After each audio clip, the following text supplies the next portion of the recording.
Good morning, beautiful people, and happy Sunday. Welcome to Breakfast Extra, where we take a closer look at the stories shaping our week and sometimes the ones shaping our fate in this country. I'm Queen Celestine, and today we're asking a simple question. Where exactly is our money going? So the federal government says it has disbursed 330 billion naira in cash transfers under its social investment program. They claim about 8.5 million households have benefited so far. That's roughly 25,000 per home. Do the math. Sounds fair, right? But here's the thing. No one seems to know who exactly got the money. No verifiable data, no list, no proper breakdown. Just another big figure dropped like seasoning into our national stew. Very hot, spicy on paper, but somehow nobody in the neighborhood can confirm they had a bite. And whenever we ask for accountability, it's either silence or something bizarre. When journalists and lawmakers asked for proof, the list of beneficiaries, their state, their accounts, the agency in charge, NASCO, refused to release the data. Their reason, data privacy laws. They say publishing beneficiary names would breach data protection regulations and that all payments are verified through NIN-linked accounts. Some officials also claim the National Social Register and Rapid Response Register are fully digitized, implying the system is secure and transparent, even though citizens can't see the proof for themselves. But here's the thing. Transparency isn't about hiding behind policy language. It's about showing the people where their money went. Because 330 billion naira of public funds shouldn't vanish behind data privacy. I beg, classroom, raise your hand if you received an alert. And this isn't new, right? Remember the time we were told that a snake swallowed 36 million naira from JAM's coffers? Or when a monkey ran off with 70 million naira meant for senators? At this rate, we might as well just include a wildlife section in our national budget, since our animals now crave money and not fruits and vegetables. And they have better access to funds than some ministries. Or was it when 17.1 billion worth of vouchers that were reported missing and eaten by termites? Yet, here in the same country, Faiza Abducted, a cleaner in Maiduguri, earning about 30,000 naira a month, went viral. Not because she stole, but because she returned 4.8 million mistakenly credited to her account. She didn't keep a cover. She didn't vanish. She did what many in positions of power fail to do, the right thing, even when no one is watching.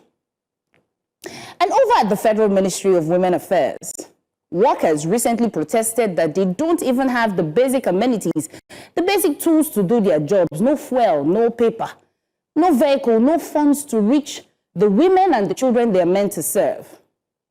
Now, here's where it gets interesting. In the 2024 budget, the ministry got just 6.5 billion naira. Not much, Abi, considering how wide their responsibilities are. But this year, 2025, that figure reportedly jumped to 78.5 billion naira, thanks to mostly counterpart funding from World Bank. So naturally, Nigerians are asking, if that much money is on paper, why are the workers crying that they can't even buy fuel, they don't have basic amenities to work? Where's the disconnect? And when those same workers protested, do you know what the minister said? I forgive you. I forgive you. You forgive for demanding accountability, for wanting to actually do their jobs? That right there is the kind of mindset that keeps holding us back. Did I hear you say, who dig this pit for Nigeria? The pit is meant for those who dig pits. I beg you.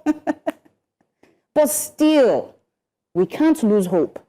Make we not jump and pass. Make we collect cement. Make we close up.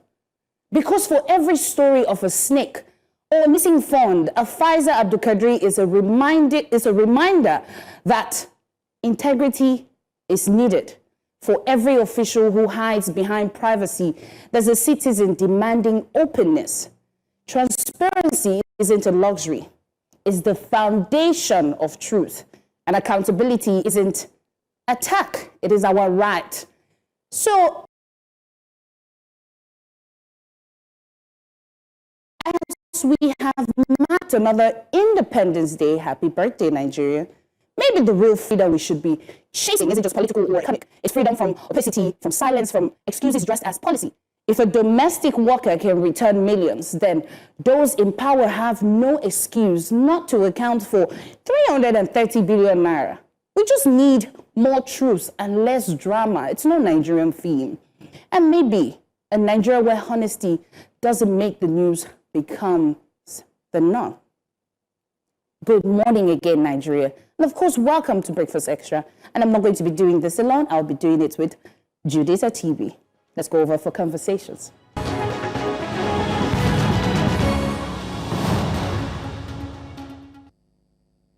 And a very good morning to you and welcome to Breakfast Extra, the very last for this weekend, for Sunday. As always, we are your weekend companion for the stories that matters, the moments that inspire, and the conversations that spark change. And that's just giving that monologue by the one and only Queen of Queens. It's only best we get started on the show properly. And we get started with a big report for this morning as Katsina reels from a deadly bandit attack in Gidan Mantau. We ask, how much longer can communities remain unprotected? Then on the big story, we turn our gaze abroad to India, where Nigerians are caught between hostility and hope, facing discrimination and neglect, but also calling for stronger protection from their own government. And off from India, we come back home to Nigeria, this time to Edo State, where tradition is taking center stage. The Oba of Benin has firmly rejected the installation of an Iyaloja in Edo markets, insisting on preserving the centuries-old Iyeki system. We will unpack what this clash between culture and politics means for market leadership. And off to our Wellness Central, where we will talk about loving your eyes and breaking barriers in access to eye care. Because good vision is not a privilege. When you think about it, it's actually a right, because you need to see this beauty quite clearly. And for a splash of adrenaline, we turn to our extra special for this morning, and we take it to the Lagos Lagoons, because after the traffic from yesterday, we are asking, or we're looking at how speed meets sustainability as Africa hosts its very first E1 powerboat race. It's a full plate, as always, this morning. Full plate of your favorite Sunday rice, if you like to call it. So it's going to be stories of resilience, culture, health, and innovation, and also a side of beauty as well. Queen, good morning to you. Our eyes are good. Good morning, Jay. Gosh, good morning. When you sent the monologue last, it was nighttime. Yes. I was like, I love that. Thank you. You know, it's funny, especially when it comes to money in this country. It's like, what is going on? Oh, yes. We're not deaf. We're seeing these things. Show us. You know, it's just very funny when it comes to my, where did you disperse it to? You know, it's questions that everybody's asking. My sister Gidan was like, did you receive a lot? I said, me and you both. You know, and the funny thing is, for as long as we can remember, which I'm so glad you were able to do with your monologue, because not only did you call it out, but you also did chronicle what the history is when it regards accountability and transparency with public funds, you know, and just how they, you know, in the bid for citizens and Nigerians to call out the government in transparency and accountability, they sort of come up with this stories that make us look like, it's like a movie. You must take us for a joke. You know what I mean? Like, you gotta take us. Why would you do that? You know, so, it's crazy. So I really loved the monologue. Well done. Thank you, Judith. At this point, I don't think this will be your last weekend on this show. Judith. No. Allow me to go back I to have my news authority.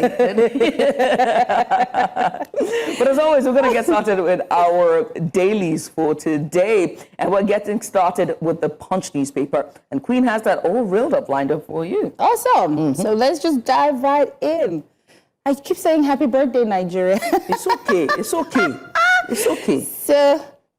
So we're going to start with the Punch newspaper this morning. And right at the top, Atiku knocks Tinubu as president, calms Northern Christians. And beside it, it says, embassy backs federal government crackdown on illegal immigrants. 3,500 foreigners register for amnesty. You find that on page 3. And of course, the very big picture, 2027, Jonathan weighs ADC option amid comeback reports. You find that in page 3. It says party chieftains confirm ongoing talks with ex-president. We defeated him before, we will do it again, says APC. Beside it, it says, I am under serious pressure to join ADC. Tunde Bakare, he's under pressure, he says, on page 27. And reps to probe fraud in foreign missions, page 6. And how rogue soldiers divert weapons to bandits, says sources. You find that on page 4. It's funny how they're easy to, divert weapons to bandits, but we'll find out. Desperate patients turn to social media for cure. Quite interesting. On page 1, 6, and 7. Page 16 and 17, I beg your pardon. And beside it, it says, people shocked. I gave birth after 15 years of infertility, and an educational consultancy. You find that on page 14. And of course, under, federal government predicts 5-day flooding in 16 states. And you would think those 16 states would take heed and prepare ahead of time? No. The answer is no. There we go. 5 points for based on your monologue, you had said every time it rains, it's like a surprise. It's raining. It's raining. My God. We'll move away from the Punch now to the Nation for a Sunday. Right above the headmaster there, with politics, I never said Buhari, Boko Haram were connected. That's from Jonathan there, following statements he made during the ex-CDS, and that's Irabo's book launch. You can find that story on page 4. Right next to it, security agents intensify onslaught against terrorists. And just at the bottom there, you can see troops kill scores, arrest 450, rescue 180 kidnapped victims, police neutralize 3 suspected bandits, recover motorcycle in Kirbi. You can find that story on page 5. Right below the headmast, Tinubu to Northern Christians, I will remain fair to all religions. And it goes on just at the bottom, vows to unite the country under shared vision of peace, prosperity, says administration prevailing in war against insecurity. You can find that story and more on page 4 of the Nation newspaper. Kwara Abdulrazak Saraki in War of Words over killings. That story is on page 4. At the bottom, Oshun killings, families relieve ordeal as Adeleke orders a probe. That story is also on the Nation there. It goes on to say how Amotekun cops invasion killed 3 family members in Market Square. And at the bottom, gunmen killed doctor, abducted 3 children in Abuja. You can find the story on page 10. Now, I saw an excerpt of this story on Twitter as I was coming to work and I was reading.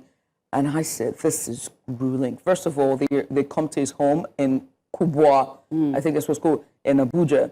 And then they attack, carted away with the children and the father, who happens to be a medical doctor. And then later on, he was found by the side of the road, but the children are yet to be found. That is terrifying. It's like they're just sharing trauma everywhere. Because that is terrifying. And this is just coming barely days after the late Somi. Yes. Terrifying. No words. And these are the ones that have been reported. We're not even talking about the ones that we're yet to know, the ones that never reported for people who don't see them. Thank you. It's like they're just sharing insecurity. Thank you. It's terrible. I want to say thank you for that, because one of the saddest thing about our media. Yes. And again, it doesn't mean we're culpable. It's just there's never money enough, when it comes to finding the stories and reporting the stories. And so there's a lot that goes underreported, and it's not our fault. It's just due to manpower, accessibility, and fund. And of course, insecurity. There we go. Add that on top. So let's move over and check what this day says. This day, right above it says, with 64% contribution, equities raised total market capitalization on Nigerian exchange to 140.6 trillion. I like when numbers are just being given to us. And under it says, I never accused Buhari of links to Boko Haram, Jonathan clarifies. And below that, it says, my mission is to unite all Nigerians, says President Tinubu. It preaches against religious divisions. And you find that in page 5. It says, restates commitment to revamp nation's economy, defeat terrorism, banditry, assures nothing Christians of fairness, says farmers, herders clashes to be tackled. Article slams Tinubu over Plateau visit, says ordinary Nigerians aren't his priority. And below it says, we share in your grief. And of course it says, on occasion of World Teachers Day, UNESCO, ILO, UNICEF says 44 million additional teachers needed worldwide. Quite interesting. Yeah, so education is always at the forefront. I think for me, I don't know about you, but for me, like my core when it comes to my work are 3 things: education, women, children. Right. It's always been education, women, children. Well, that's beautiful. Yeah. And so anytime I get to yap with women on television, I will grab it.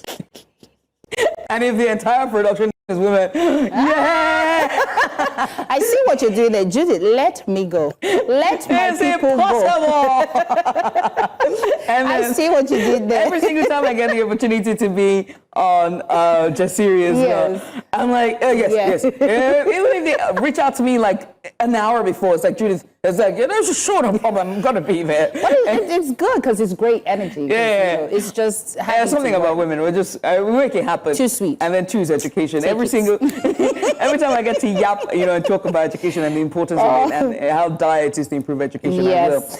For our final paper for today, we're going to go to the Sunday Telegraph. And this one here is at the very top, just above the headmaster. Tinubu preaches unity, religious tolerance in Jos, assures northern Christians of fairness. You can find that story on page 3. Right next to it, the defense headquarters, the DHQ, 16 officers face court-martial over indiscipline, nabs 450 terrorists in 1 month. You can find the story on page 5 of the Sunday Telegraph. Just below the headmaster, Akinte Rinwa, why UN Security Council seat may elude Nigeria, failure to appoint envoys, presidency's absence at hunger and bad diplomacy. You can find that story on pages 2, 14, and 19. Now, these are very fair points to make when you think about it.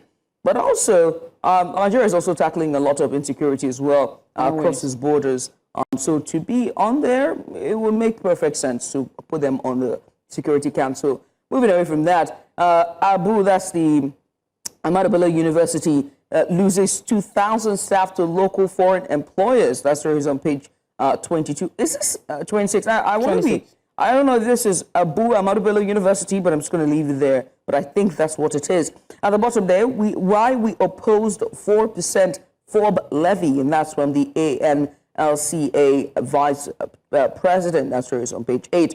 Omishere, I will run for Osun governorship in 2026. That story is on page 2 as well. Right next to it, just a big story for politics there, as we're all gearing up for 2027, the general elections. Rumpus and ADC over Atiku's ambition. That story is on page 2. Obi moves exit LP PDP to open talks after Ibadan convention. It's very interesting because we said this when they were doing the coalition, that when you have cut everyone that has personal ambitions, especially the former Vice President Atiku Abubakar and Obi, who's also, got quite his followership in terms of the obedient movement, the question is to be asked as to who will clinch the ticket, and I think that will be the undoing of the ADC. Yeah, pretty much what the paper we can say. I really cannot wait to see what the elections brings because, again, I was telling, I was like, sometimes our politics feels like forced marriage. Forced marriage? Yes, with vows not being met. It's just chaotic. Your analogy, yeah, I love that. It's just very chaotic. It's just, there's fight here, or you did this, you didn't do that. Now, we're talking about people who we know have power. We know these people to, former presidents or the head of states and all that, and then you guys are in one party. How are we going to navigate through? It's not going to be a struggle. It's exhausting. It is exhausting, right? And one of the things, and I'm glad you're pointing it out, because every single time we sit down here at this set and we bring in our guests and analysts that joins us virtually and we talk about our politics and our governance and democracy, they always cite and say, oh, our democracy is still young compared to, America. And, America has been doing it for 100+ years. We're just babies. Our democracy, when you calculate it, babies, is just 20-something years. And I mean, we've had interrupted democracy, so technically it's 20-something, right? So, too fair to them. But then I always say, but you have examples. You've had case studies. You have seen democracies that have, lasted the test of time, And and then the odds against them back in 100 years ago or 50 years ago compared to now is completely different. And so you have examples and technology and patterns. So why do you keep saying, but we're just babies? You know what I mean? Like, so that's what makes it even hard. It's like like you said, it's like the marriage where the husband keeps saying, well, I can't change. But you've been going to therapy, you've been going for counseling. Like, what is going on? So help us God. Well, you've been watching Breakfast Extra. Let's go on a short break, shall we? When we come back, we start things officially. And this time we're bringing you the big report as we head to Katsina State and we talk insecurity. Stay with us.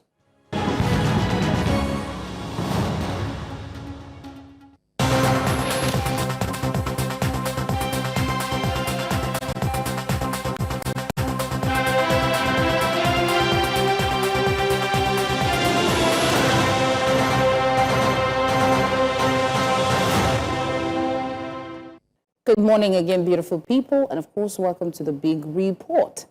The 19th of August, 2025 will forever be remembered with pain and sorrow in Gidan Mantau, a quiet community in Katsina State. At dawn, as residents gathered for their early morning prayers, terror struck. Armed bandits stormed the village, unleashing carnage that left no fewer than 45 people dead and about 60 others abducted. It was a massacre that shocked not only Katsina State, but the entire nation, exposing once again the fragility of security in rural communities. News Central's Rukayyah Jibia has been following the tragic incident and filed in this report. Take a look. The road to Gidan Mantau has always been difficult, rough, and full of obstacles. But today, the journey is even more harrowing. A community where life revolved around farming, faith, and serenity has been turned upside down.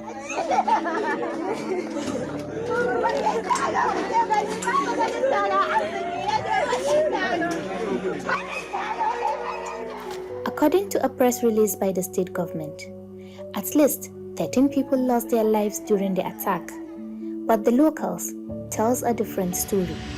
Sun kashe mutane sai kuma suna fadin cewa to za su tashi garin a ci gaba da sa wuta cikin garin nan sun kuma sa wutan nan sun kone mana jama'a waɗanda mu kama ba san adadin an suka kone mana ba. Then their leader said they should set fire on our own town. They set fire, burning our people, so many that to now we can't say the actual number. The people that were killed in the mosques, also we could not determine their exact number. If there's anything that the people of Katsina State and Nigeria as a whole need, it is nothing more than security, because there is no comfort where there is no peace. There is no happiness where there is no peace.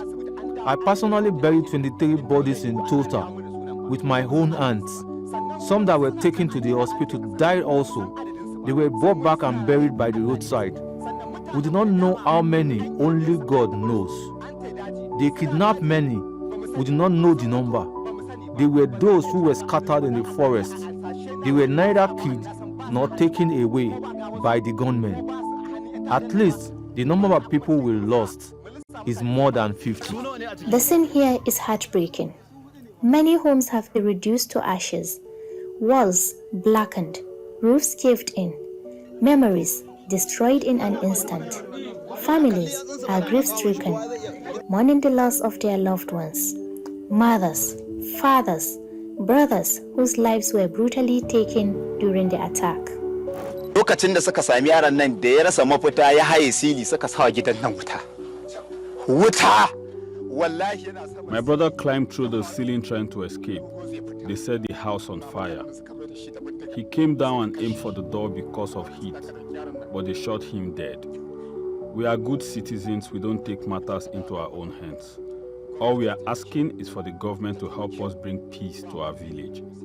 Our parents have been killed, Our brothers, there are just few of us in this village. Amma wannan zaluncin da ake mana ya ishe mu.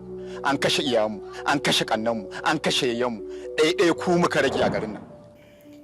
Blood still stains the ground where victims fell, a reminder of the massacre that has left this community shattered. The attacks left this community in ruins. They are shocked, broken, and angry at what they perceive as neglect by the government. By Allah, this is too much.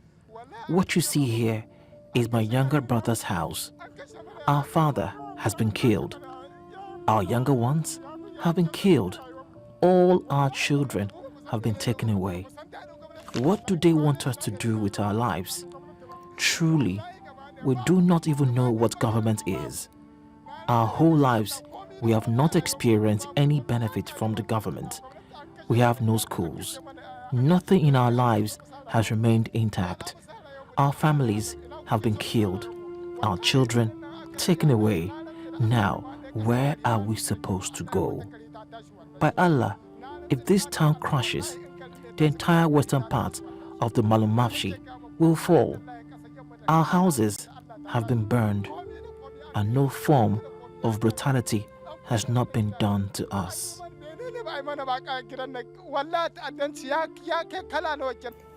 Beyond the inaccessible roads, this community is severely lacking in basic social amenities. There is no electricity, no hospitals, and no school. The community's only reliance is on farming. Farming that has now been halted by the insecurity, violence, and destruction that have engulfed this one peaceful area.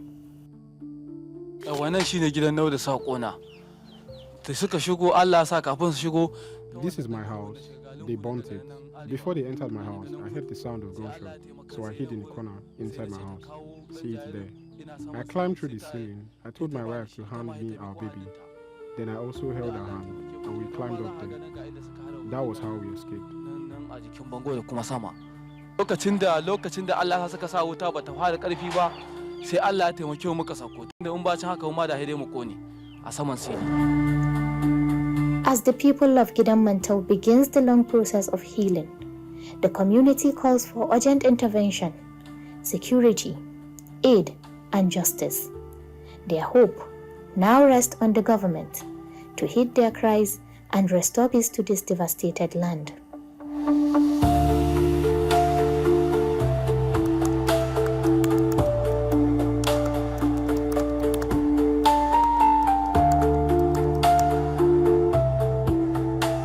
Very pathetic. We saw the situation of the people.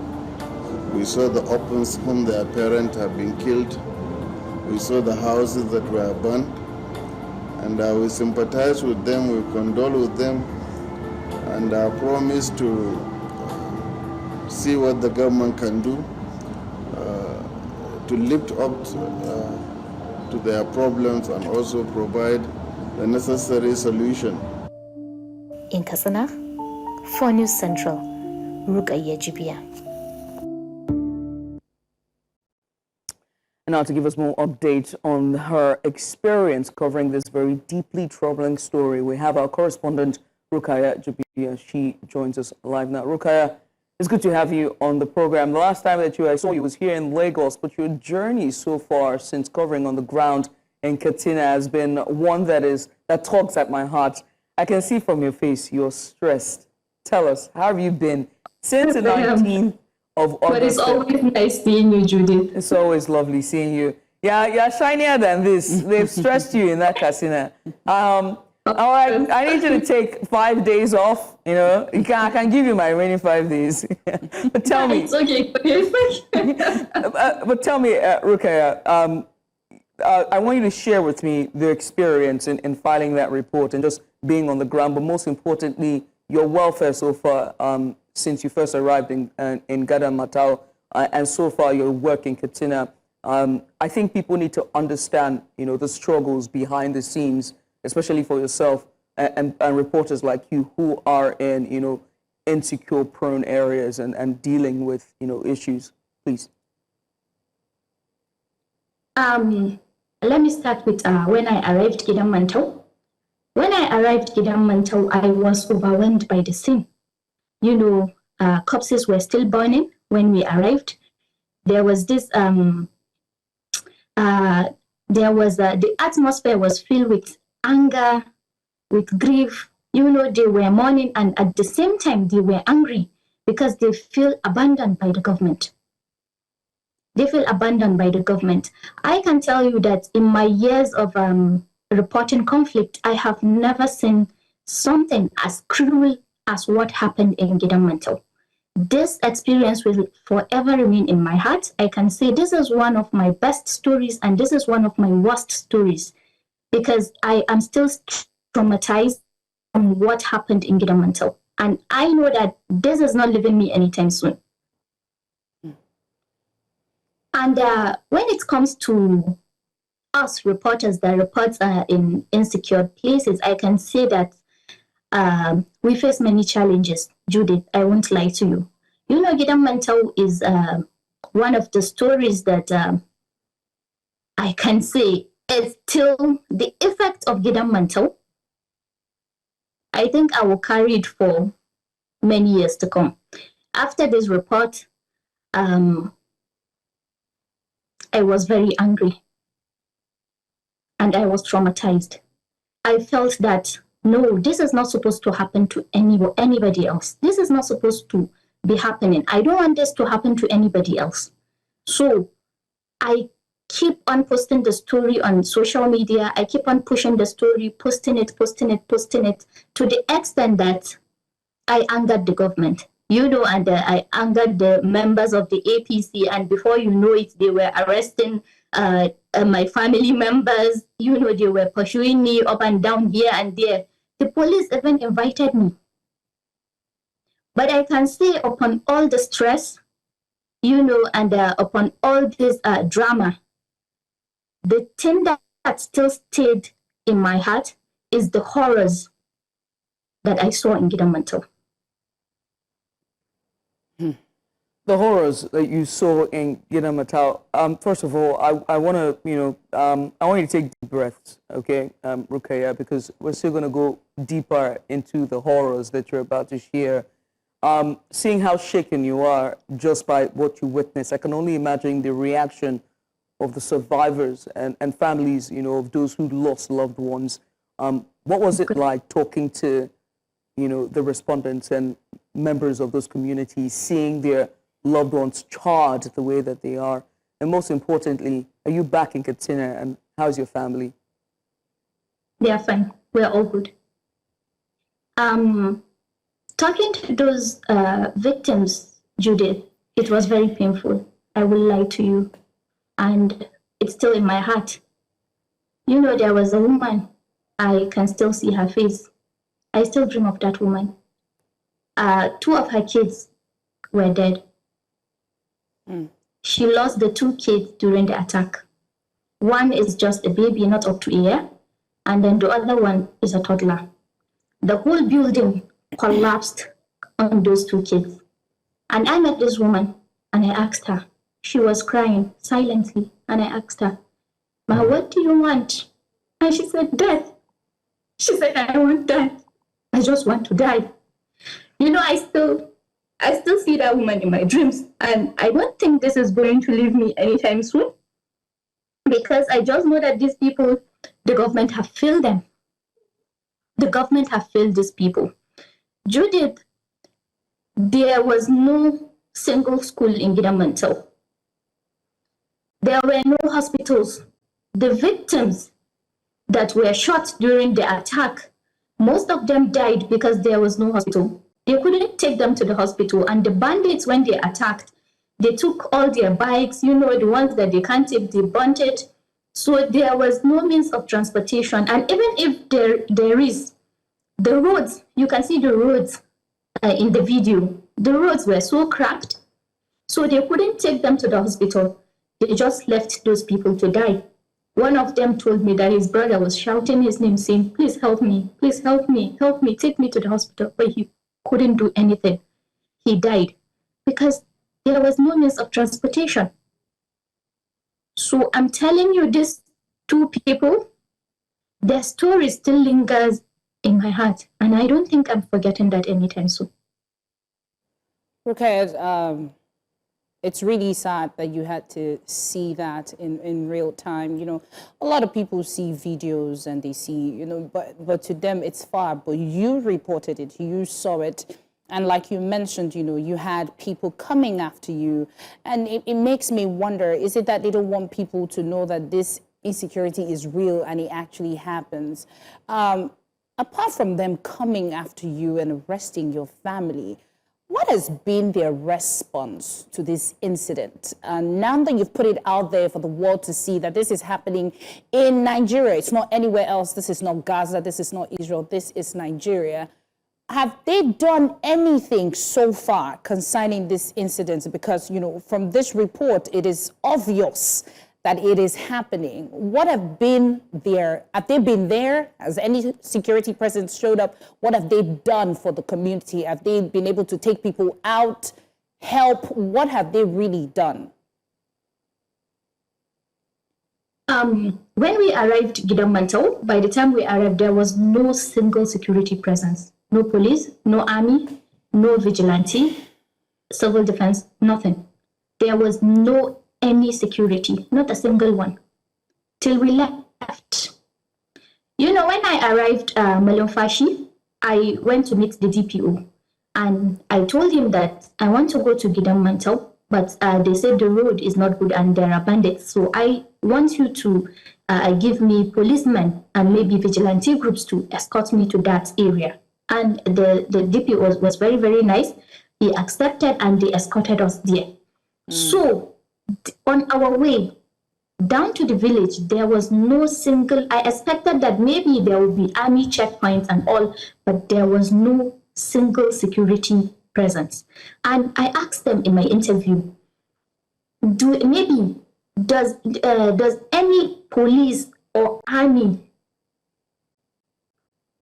come here during the attack? And they said, it's only the DPO. He just came maybe 30 minutes or 2 hours after the attack. And then after then, he left. And I asked him, maybe you're supposed to stay with these people because the bandits might come back and all. And he told me that those bandits, they have guns. He said machine guns. They are heavily armored, you know. He said we just can't confront them. I'm sorry to say, but we can't because we don't have enough weapons. And I respected that man because at least he told me the truth.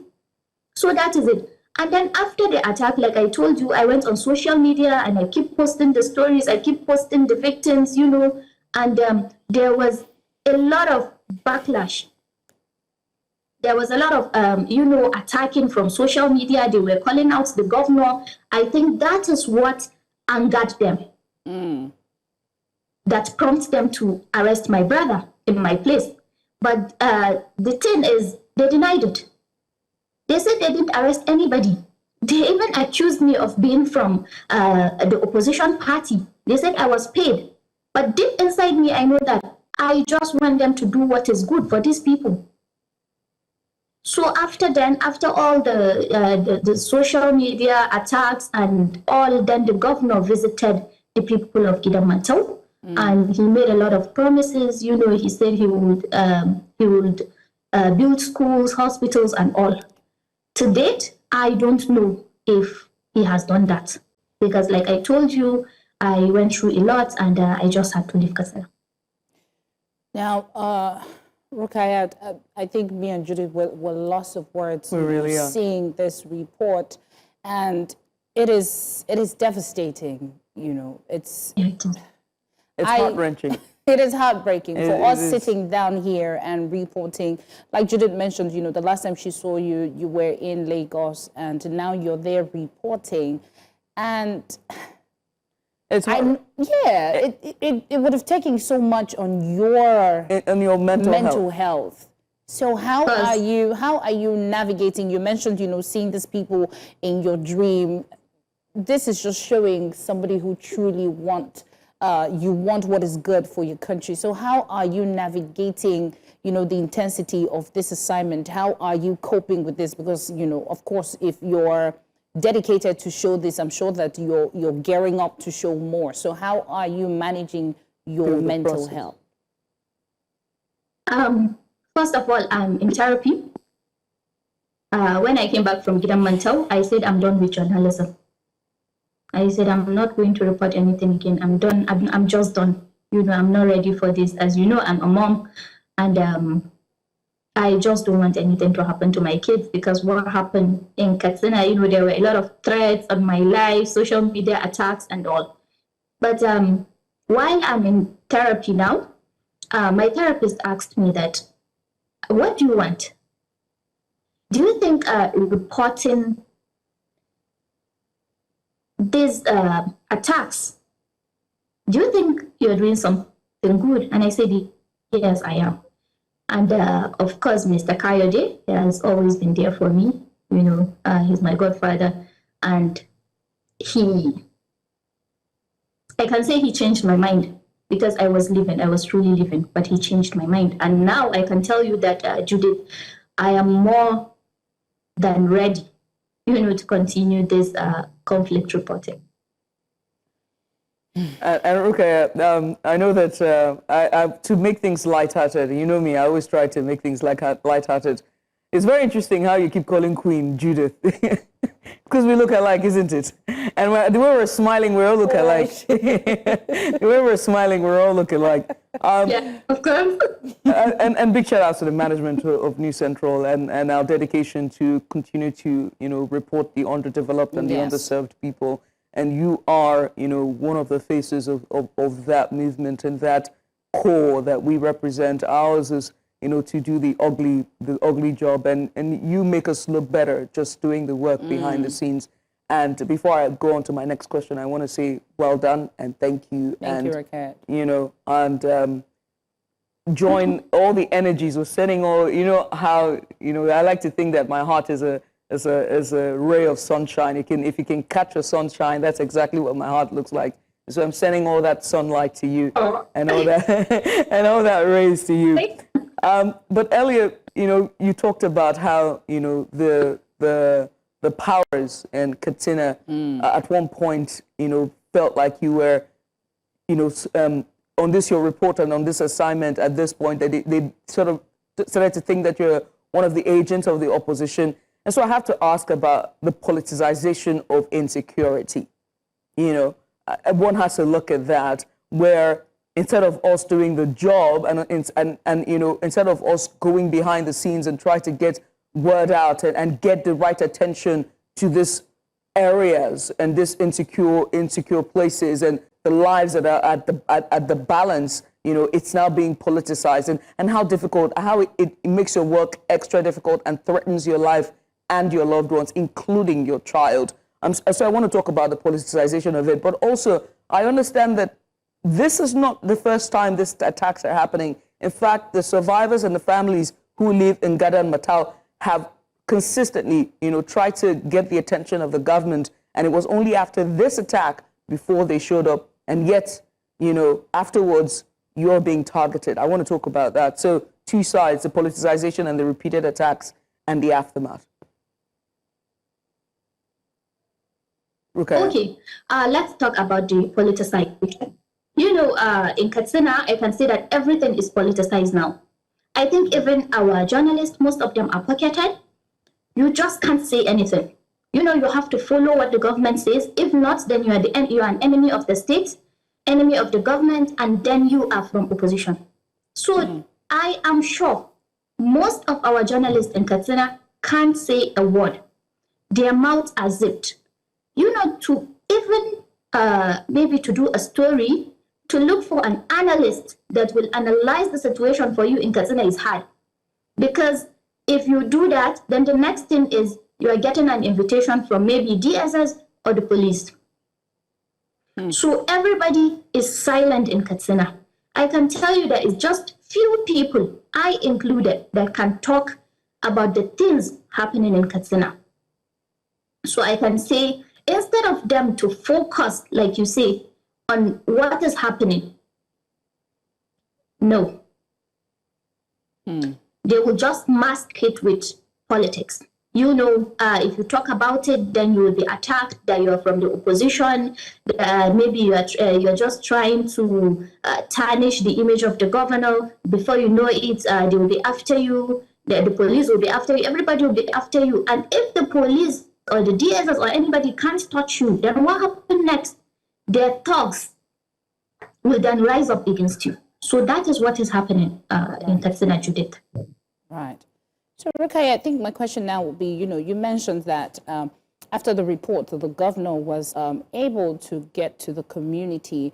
First, I wanted to ask, how far is this community away from the town itself? Because you only had one DPO who was able to follow you there, and he couldn't stay because he said, the police force was not fully armed. They didn't have the guns that the bandit had. So that's one question. And secondly, how many people are in this community, and what did the governor say? Are they going to evacuate the people, or are they going to create a police station? Are they going to create checkpoints? Like you mentioned, there was none going to this. What was his exact promise? And did he give a time frame as to how security is going to get to these people and keep them safe?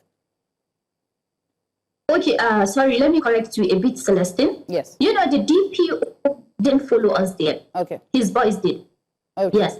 And then the DPO, he responded to the attacks that they can't really confront these bandits all the time because they don't have the equipment. They don't have the arms. Mostly the soldiers have these heavy armors, Trucks, so they said they can't always stop them. They can only do the little they can.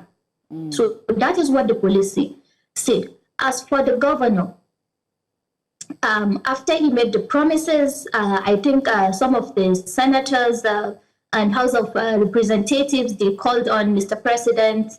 Even the deputy governor, because when the attack in Gidan Mantau happened, the governor was not even in the country.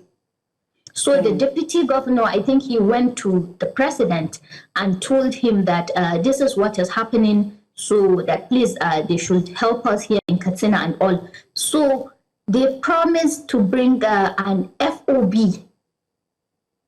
forward-based operation, right? And an FOB to Malumfashi. But what the residents are complaining is the FOB is supposed to be, in a village near Gidan Mantau. But instead, I think the FOB is in Malumfashi. In Gidan Mantau community, on your way, you will meet like not less than 20-something communities.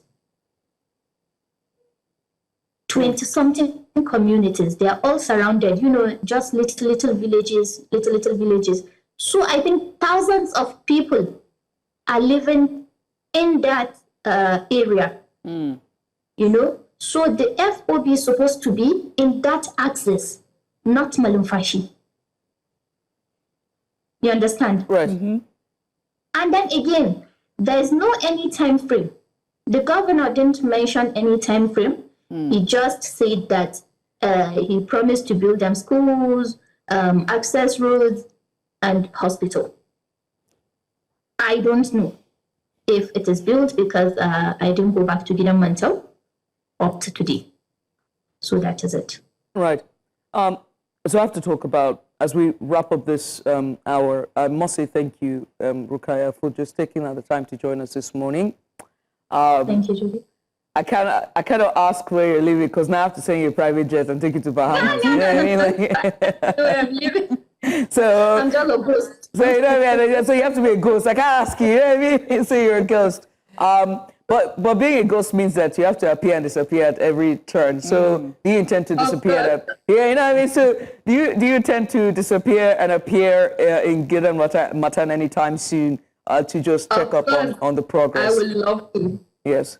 So with that being said, I will leave it there, because clearly it's a developing story, and we don't want other people that have come and catch you. Let's leave you, in incognito. Rukayyah, I'm glad I was able to make you smile and laugh. Big shout out to you. Thank you so much for all the hard work from everyone here, at the Lagos Bureau for News Central. We say thank you for all the hard work. Thank you for being an ambassador for what we, represent. And we just lost her there. Rukayyah Jibia is our reporter all the way from Katsina, giving us that story, a report that she filed regarding the tragedy that happened in Katsina, Gidan Mantau. Let's go on a short break, shall we? When we come back, we'll switch gears to our big story inside the 9 o'clock hour. Stay with us.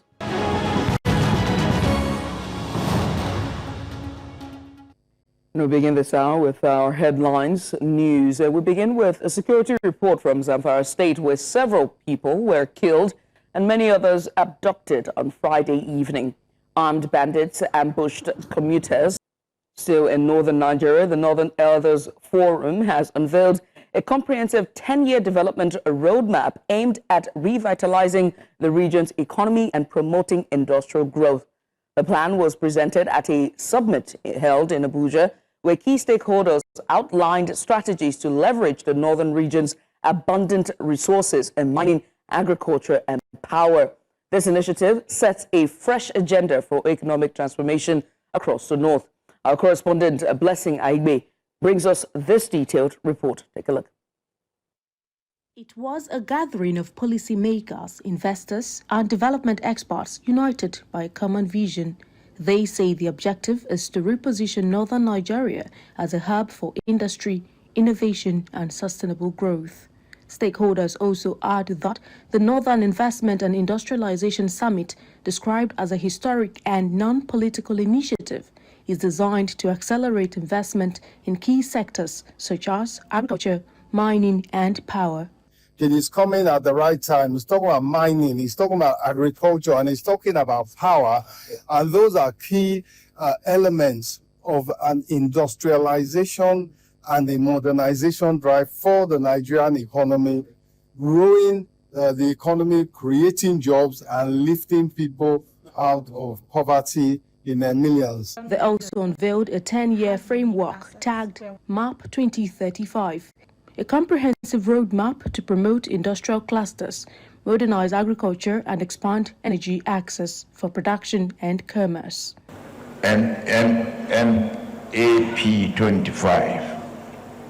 It is a framework designed to reposition northern Nigeria as a hub of innovation, industrialization, and inclusive growth.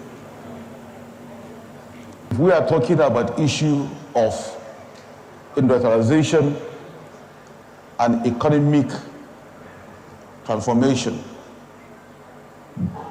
I believe the time is now. All what it takes to revamp economy is there with us in northern Nigeria.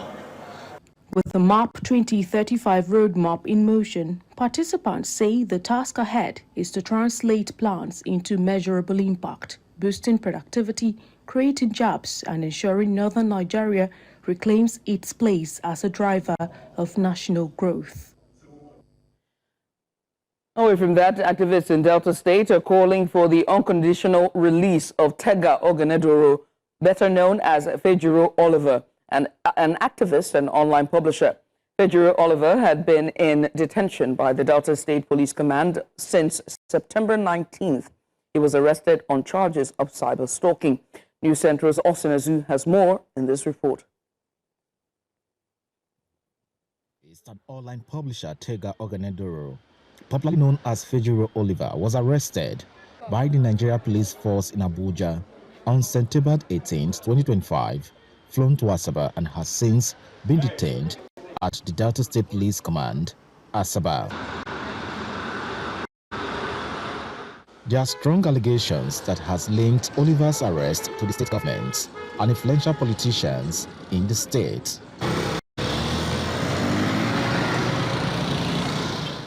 The concerned citizens of Delta State, led by Ifemena Umukoro, trooped to the government house in Asaba to express their dissatisfaction regarding what they termed the unlawful detention of Oliver.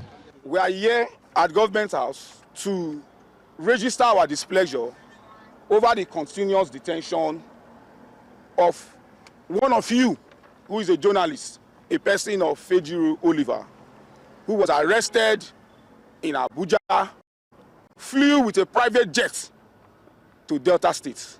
He has been kept for over 15 days now with kidnappers in the anti-kidnapping cell.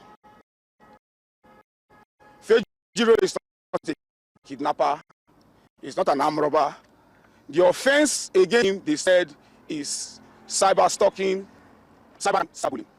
These are cases that we all know they are available. But you cannot keep this young man for the past 2 weeks without communication with his family and friends. We are not in the Banana Republic. We are saying enough is enough. If you think this young man has defamed you, kindly go to court. The court is the right place to address displeasure and not using state powers to keep him in cell. The governor's chief security officer, who welcomed the protesters, urged them to submit their grievances through the correct channels, refrain from letting external parties manipulate their protest. In Asaba for News Central, Austin, Az. President Bola Tinubu has commended the clergy in Plateau State for their significant role in promoting peace and unity across the state's 17 local government areas.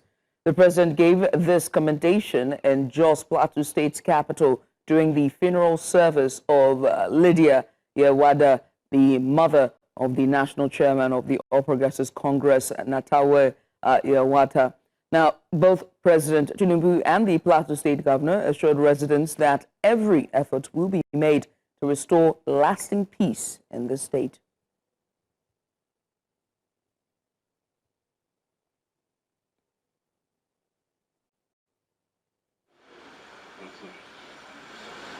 Thank you for the promotion of peace, stability, and friendliness.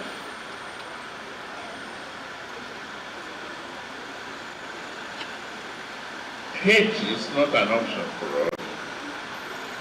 Love is what we preach, that we should love one another. Nobody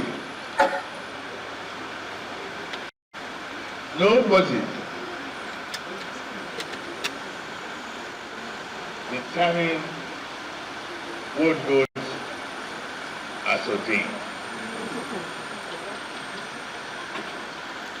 God's ordained action and His promises is what matters. Thank you, sir, for all your support, without which the situation could have become worse. While the scale of attacks has abated in recent weeks, it is far from over. I am determined more than ever to provide the leadership that will unite our people and ensure that our diversities are better managed in order to reduce the tension along traditional fault lines. Just outside Nigeria, Madagascar is witnessing intense political unrest as President André Rajoelina has condemned what he describes as an attempt to topple his government amid ongoing protests against the political elite and prolonged misrule. Now, the protest, compelled the president of the country to dismiss his government on Monday and call for dialogue to restore order. However, these steps have failed to quell public anger, with demonstrators demanding the president's resignation over persistent failures in providing basic services like water and electricity.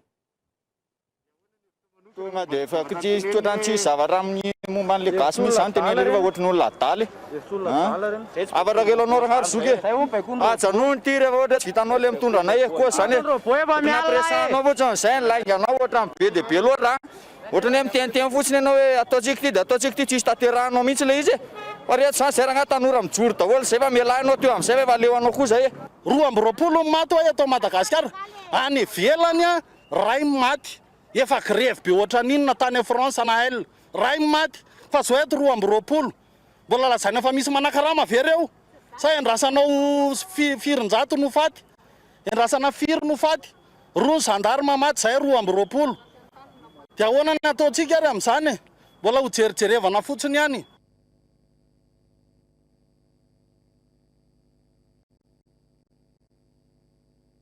This hour, join us at 10 a.m. sharp for another bulletin. It's right back to Breakfast Extra, and we continue with the big story. Stay with us.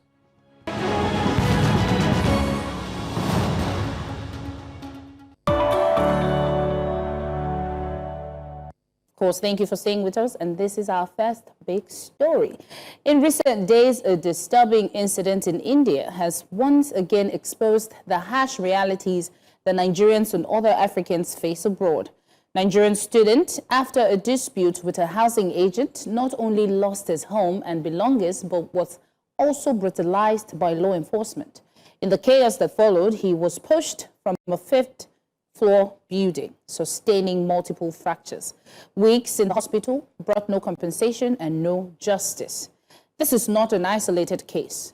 Nigerians in India often recount experiences of discrimination, harassment, and neglect, not just from local authorities, but sometimes compounded by the silence of Nigerian diplomatic missions. Yet, some community leaders admit that part of the challenge lies within. Overstayed visas and crimes committed by a minority of Nigerians create border stigma for the law-abiding majority. So the question is, how should Nigeria respond? What responsibilities do citizens carry when they travel abroad? And ultimately, what kind of protection should every Nigerian expect from their government wherever they are? And so to help us unpack this very complex issues, we have two guests. First, we're joined by Farouk Alkali. He is the former national president of the Association of African Students in India.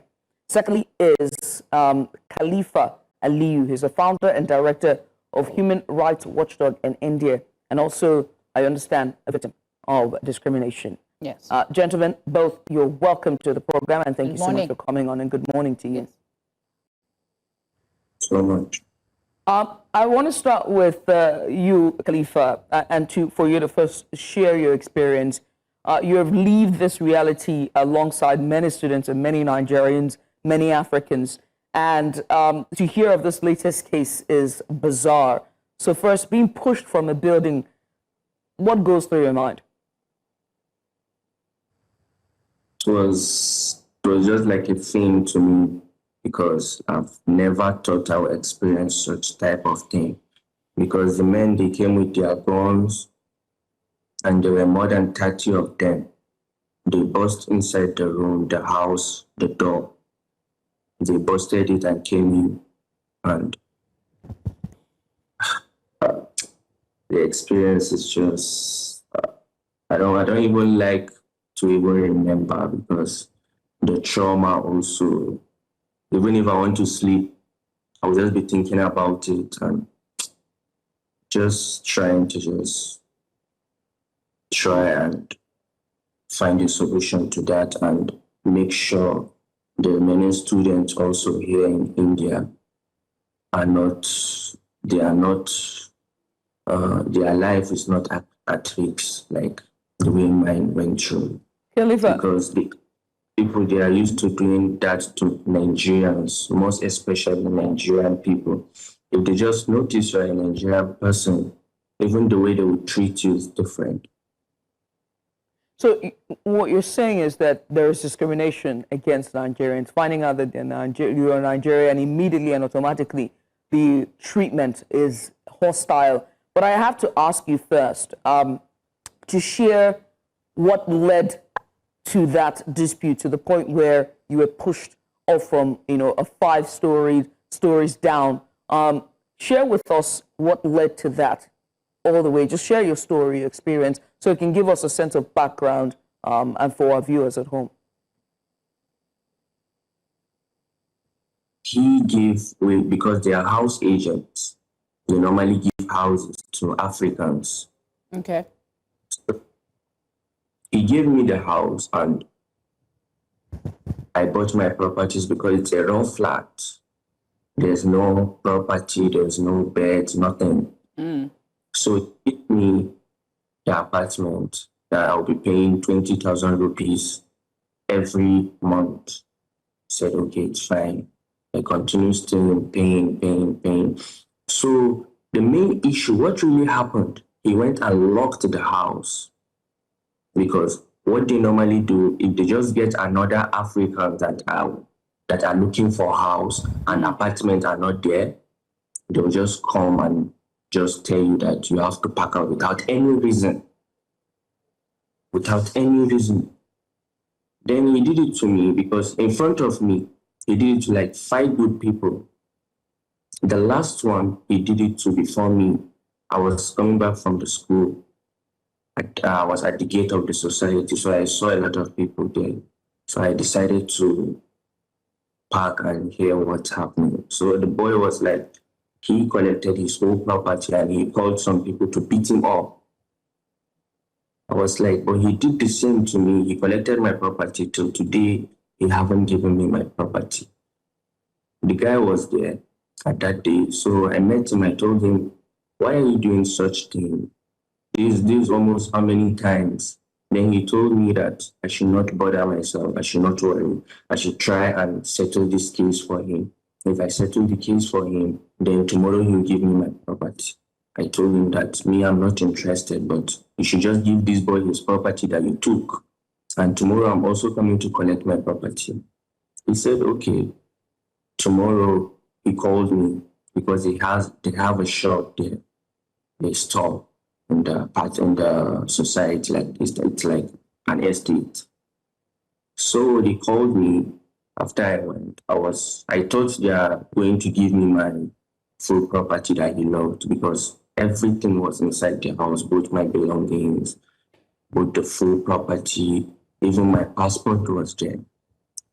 So he called me. There were 2 of them. Immediately I went there, they just approached me and started beating me. Right. It was my brother that saw them from far. Then he ran away and came to help me.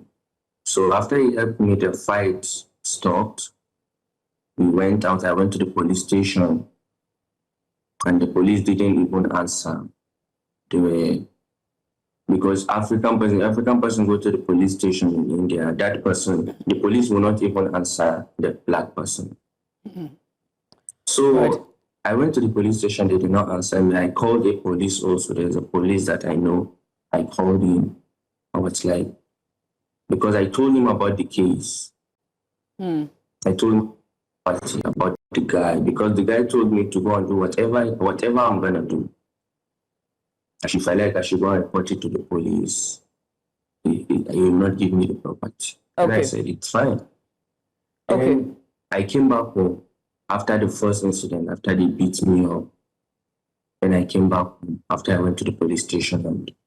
And then afterwards? After I came, some men came to my apartment that came to the apartment. That is my brother's apartment. So he came, so they came, almost 5 of them. They were like, these people, they came with guns, they came to kill us with that. I was like, they came to kill us. So before we know, after 5 minutes, we just saw them coming from the balcony. After we saw them coming, then before the next seconds, we just bust the door. Right. So after they bought. So, Khalifa, we want to race through this as very quickly because we're pressed for time, right? So we're going to switch gears now to bring in Farouk. Queen. So Farouk, based on Khalifa's, I'm sure it's traumatizing. That's why you're probably taking your time to explain, having to relieve this, what you went through. But Farouk, being a leading African student in, you've been leading African students in India. How deep-rooted are these experiences in this hostility? Is it more about race or nationality or socio-economic factors, or is it just, they're just targeting Nigerians alone?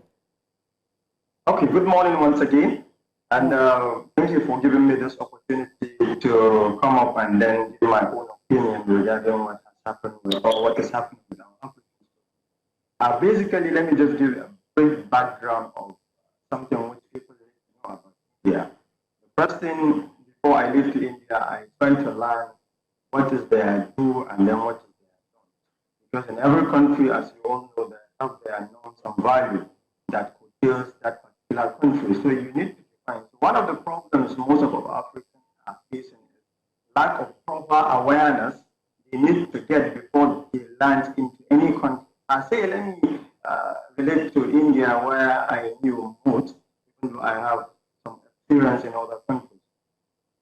In India, one of the things that people need to know is, of course, in every place there is racism, as I said, but regarding what is happening regarding Africans, or particularly in Nigeria, some issues are related to our own fault because people don't know about awareness or what they are supposed to know or what they are not supposed to know. That is why they dip into a trouble. One of the things is about, like Khalifa is saying, is regarding getting a house. The first thing you are supposed to do whenever you go to India, within 14 days, you need to get a C form if you are not staying in a hostel, which requires you to get a house and get a bona fide from your own university and then the proper document for you to get a house. So one of the issues is that as you come, maybe you don't know anybody down there and you are not guided by any association or any other person you know. You might fall into an agent which Khalifa has fallen into that based on his explanation, because I happen to know about the issue when I was the president by this time when the issue has happened. So getting into agent, you might be extorted. One, you can extra money can be added to you in your house, and other factors can be added. So if you are not getting your house directly from the house owner, that is the landlord, and you are signing an agreement between you and the landlord, it's going to take you a very long way. With the agent are the easiest and safest way in one way or the other to get a house, because they are the ones to maybe do interpretation between you and the landlord, because you as a new person in the country, you don't know how to speak Hindi. So these are the kind of factors that lead to all this kind of problem. And another factor when you said regarding nationality, sometimes our students, because now I'm talking about our student perspective, they don't like doing the right thing on the right time until the things has become worse. When I became the president, I remember one of the awareness I started to do is campaign, school-to-school campaign and social media campaign, whereby students are supposed to know what they are supposed to learn. One of the things I always encourage them is to learn the Hindi language, because if you will learn some few words which are very okay for day-to-day activities in Hindi, I believe you have solved 50% of your problem with these people, because sometimes it's the language barrier that leads to a lot of problems, because you are speaking English and then for them they are speaking their own language. You cannot be able to understand each other. So sometimes they will be thinking some of your words you are telling them is maybe abusive, or some of the things you are telling them is not in right order. So one of the things we always encourage our students is, please, whenever you land into this country, you should learn how to learn English, Hindi, so that you can be able to at least interact with them, because they have this caste system in India whereby people in India have different ethical groups. Some are rich, some are poor, some they are intermediate, and they are not equal in this country. Not like in Africa, whereby a human is a human, but them they categorically categorize people who are rich. If you are poor, you will always be poor. If your father is a carpenter, your children and your grandchildren will always be carpenters. So when we come as excellent from another country, they don't categorize us in any of these factors until maybe you have interacted with them, coming to tell them that this is where you come from, this is your family. That is when they put you into one of their castes. As far as I'm concerned, most of these issues which are happening, we cannot say 100% they are Indians who are causing, but rather we have our own dues which we are supposed to fulfill. If we didn't fulfill it, I believe we will get problem in one way or the other. All right, Farouk, you've made some points that I would like to, nitpick, but we have to go on a short break. You're watching News Now on You're watching Breakfast Extra here on News Central Television. Let's go on a short break, shall we? When we return, we'll continue this discussion. Stay with us.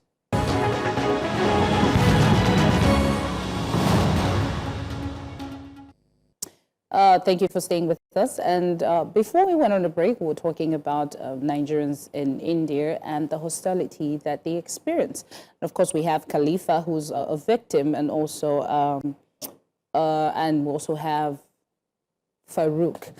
Before we went on a break, Farouk was making some points, and I'll let Judith try to ask you what we wanted to hear. Yes, you made two very important points. The first was about, the housing arrangements that new students make when they come in to India, right?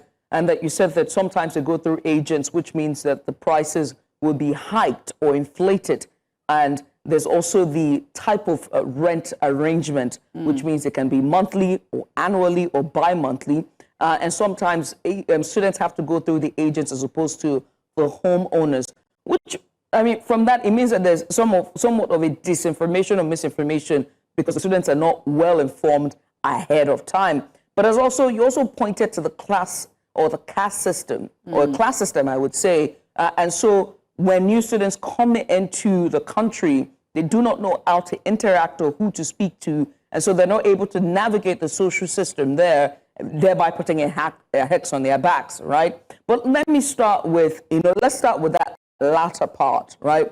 What do you mean by that? Just to be clear, what do you mean by that, saying that they don't know how to navigate the social system or the social terrain in India, especially as newbies? If you refer this question, I believe, to me, and one of the things I have said earlier is most of our Africans, not only in Nigeria, whenever they wanted to travel to any part of the country, they just heard about the country, but not having the full information before they travel to this country. One of the issues is that even our agents from African countries mislead them in one way or the other. Maybe someone can tell you that if you want to go to India, maybe the whole you are going to spend a year is $1,500. His own aim is for you to come to this country so that he can get his agent's fee and then he just walk away from you. We have gotten this kind of issue hundreds and thousands of times in India, whereby we will be called by the police that you have one African student who is here astray, he doesn't even know where to go. Until we travel to this place or we sign any of our representatives to go to this airport, then we got to hear that he has sent his money through an agent and this has happened and he has not even come and pick him. Then we will start afresh. So one of the things is before anyone goes to any country, awareness needs to be done before he goes to this country. And then secondly, he needs to know who is there and who is responsible to take care of him before he can be able to settle down. So this kind of issue, I have faced them many times whereby I will be called that our student is here stranded, nobody is here to help him. Until maybe when I try to call is any part of the African country, then I will hear what has happened. Then he will start telling you some of this stuff. So when I assumed duty as a president, I tried to connect with all my presidents who are across other states to tell them that the first thing that they need to do is whenever student comes into this country, they need to do awareness and sensitization for them to know about what they are supposed to do in class, outside the class, in the market, how they can be able to interact with this. Because an Indian man is a kind of difficult person if you don't understand him at the first place. Because he can just see you and just maybe laugh at you, and Africans, we don't tolerate second chance, and then we'll start maybe fight against them. So if you can be able to understand the environment, as I said earlier, the first thing you need to understand whenever you are in a new country is you need to understand their culture, their values, and their environment, their socio-economical, whatever, and what have you. So if people did not understand, Africans, we don't tolerate things with maybe easy for other people to understand. So these are the kind of problems that people understand before they travel to India or any part of the world. Okay. Farouk, I find it very interesting that as Africans or brown people, whenever we travel, it doesn't matter where we're going to, we have to, give ourselves some in-depth lectures. Meanwhile, persons who just travel to other parts of the world who are of, and when they get there, in fact, they do the crash course there because they're welcomed with open arms and they understand that their ignorance of their culture and their heritage is, as it is, just blissful ignorance. But over here, blissful ignorance is life and death. Queen. So, thank you, Farouk, for that insight as to, Nigerians having to learn certain things when coming to India. Now, Khalifa, after your incident, and, I've seen the videos and the pictures of what you went through, I can only imagine, and I hope you're feeling better now. After the incident, what happened? Were you able to communicate with your school, with the Nigerian embassy, as to say, this is what I'm going through, we need help here? What was your next line of action when this happened to you? Khalifa? When I was at the hospital, because they rushed me to the hospital. So the Nigerian embassy came to the hospital. And the school, they informed the school, but the school was not able to do anything. And the embassy also, he told me that he reported it to their commission, he told me. But they said they don't have anything, they don't know what to do. The only advice he can give me, I should just go to the commission to go and register the case. Okay. That's what very quickly, as we wrap up, I have to. So I registered the case at State Human Rights India, which I attended some of my hearing. And the SHO, the way I'm thinking is working with African. Because the way they are manipulating the case, because the case is registered to the FIR. It's registered and attempted, which is section 307, is there. It's registered posting of the door. I think it's section 175 or so. Because they have like 4 sections because of what the guy did. They registered it and everything. So even when I was in the hospital, they told me that the guy paid so that they can shut the case down. But I didn't say anything, I didn't believe. I just said I will try my best and see what I can do about it.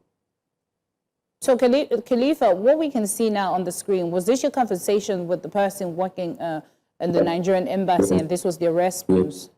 This is my chat with him. Okay. Now, very quickly as we wrap up, Farouk, I have to ask you, we're pretty much pressed for time at this time. Let me ask you, I can see there's a grin on your face. What's your reaction? Is this regarding the chat history that we're seeing? That's why you're getting that reaction on your face. But more importantly, as ex-president of the Association of African Students in India, what is your role in, instructing, or most importantly, organizing new students and helping them navigate the terrain? Very quickly, because we have less than a minute. If you can answer that for me very, very quickly. Our role, I think if I got the question very clear, right? You said? What is the role you said? Can you just repeat the question? So the question I asked was, you are the former president of the Association of the African Students in India. So I'm asking, what are you doing to help sensitize new African students who are coming in to the country to help them navigate the terrain? But most importantly, what's your reaction to that chat history that you saw between Khalifa and the Nigerian embassy? Have you had incidents like this before? And whenever you reach out to embassies of different African nations, who has been the most responsive and the most helpful? Okay, so let me ask you a first question. What do you do whenever new students land? Normally, students come around June, July, August, up to September. So we normally have orientation across different parts of the country because, we have different regions. So we try to see how we can connect with our other presidents to see sensitization either on social media or across physical to the student, because India is a new place, it's a big place whereby you cannot be able to gather all the students in one place. So what we do for Delhi NCR, we do for Haryana, we do for other part of the state of in India. So what we normally do is we do this orientation on twice a year. So depending on how large the students are in that particular state. Sometimes I have to travel to this part of the state so that I can join the other president to see how I can be able to inform them about the do and the don't, so that they cannot be misled or they cannot get something which has to do with extortion. So regarding the chat, as you asked me, I think I was the first line of action when Khalifa has gone into this problem. I tried to, because by that time I was in Nigeria, I traveled for my vacation. So I was the first person I was called. So I tried to call my secretary then, who was the former president also. I tried to call him and let him go to the incident and then confirm what has happened. He was the one who took Khalifa to hospital, and then we tried to reach the embassy. One thing that I will advise is that sometimes how people see issue is not how exactly they are. Sometimes there are procedures. For everything that has happened, we have to understand the cause root of what makes the problem to happen. How does it happen? Why does it happen? So if you do not understand this kind of synergy, then you cannot be able to understand how things are. And in another part, I will not say the embassy are doing 100%, they are doing their own things, but they are trying their best. But I know there are several things which I have sent to them from my own letter headed when I was president. And they have asked, and there are other things which maybe there are some lackadaisical attitude which they have not done it the way we wanted to do it. Because we, in the position of the student, sometimes we fight and strive for students, but sometimes the embassy might be diplomatic. Sometimes they have to say that we have to call foreign affairs in Nigeria. They have to give us authority. So the process will. So sometimes I have to travel myself, go to this place and see what is happening. I will make a note because the program of action will have to send it to it. Right. Farouk, I hate to cut you, but we're pretty much out of time. I must say thank you both for coming on. First of all, Khalifa, we're so sorry about all that you've been through, the traumatic experiences that we've been through. We hope that this episode or this interview will shed more light on your experience, and it would spur the right agencies and authorities to come, and help you find compensation and justice. But more importantly, we're calling out to all of the agencies who are in charge, especially when it comes to the welfare of Nigerians in diaspora, especially our young minds who are out seeking knowledge and education, to make sure to address this and protect our students and our young minds well. Thank you once again. Khalifa Aliyu, who is a founder and director of the Human Rights Watchdog and also a victim of discrimination in India, as well as Farouk Alkali. He is a former national president of the Association of African Students in India. Gentlemen, thank you so much. Let's go on a short break, shall we? When we come back home to Edo State, where culture and costumes, the mix. I don't know. After the CNC. Stay with us.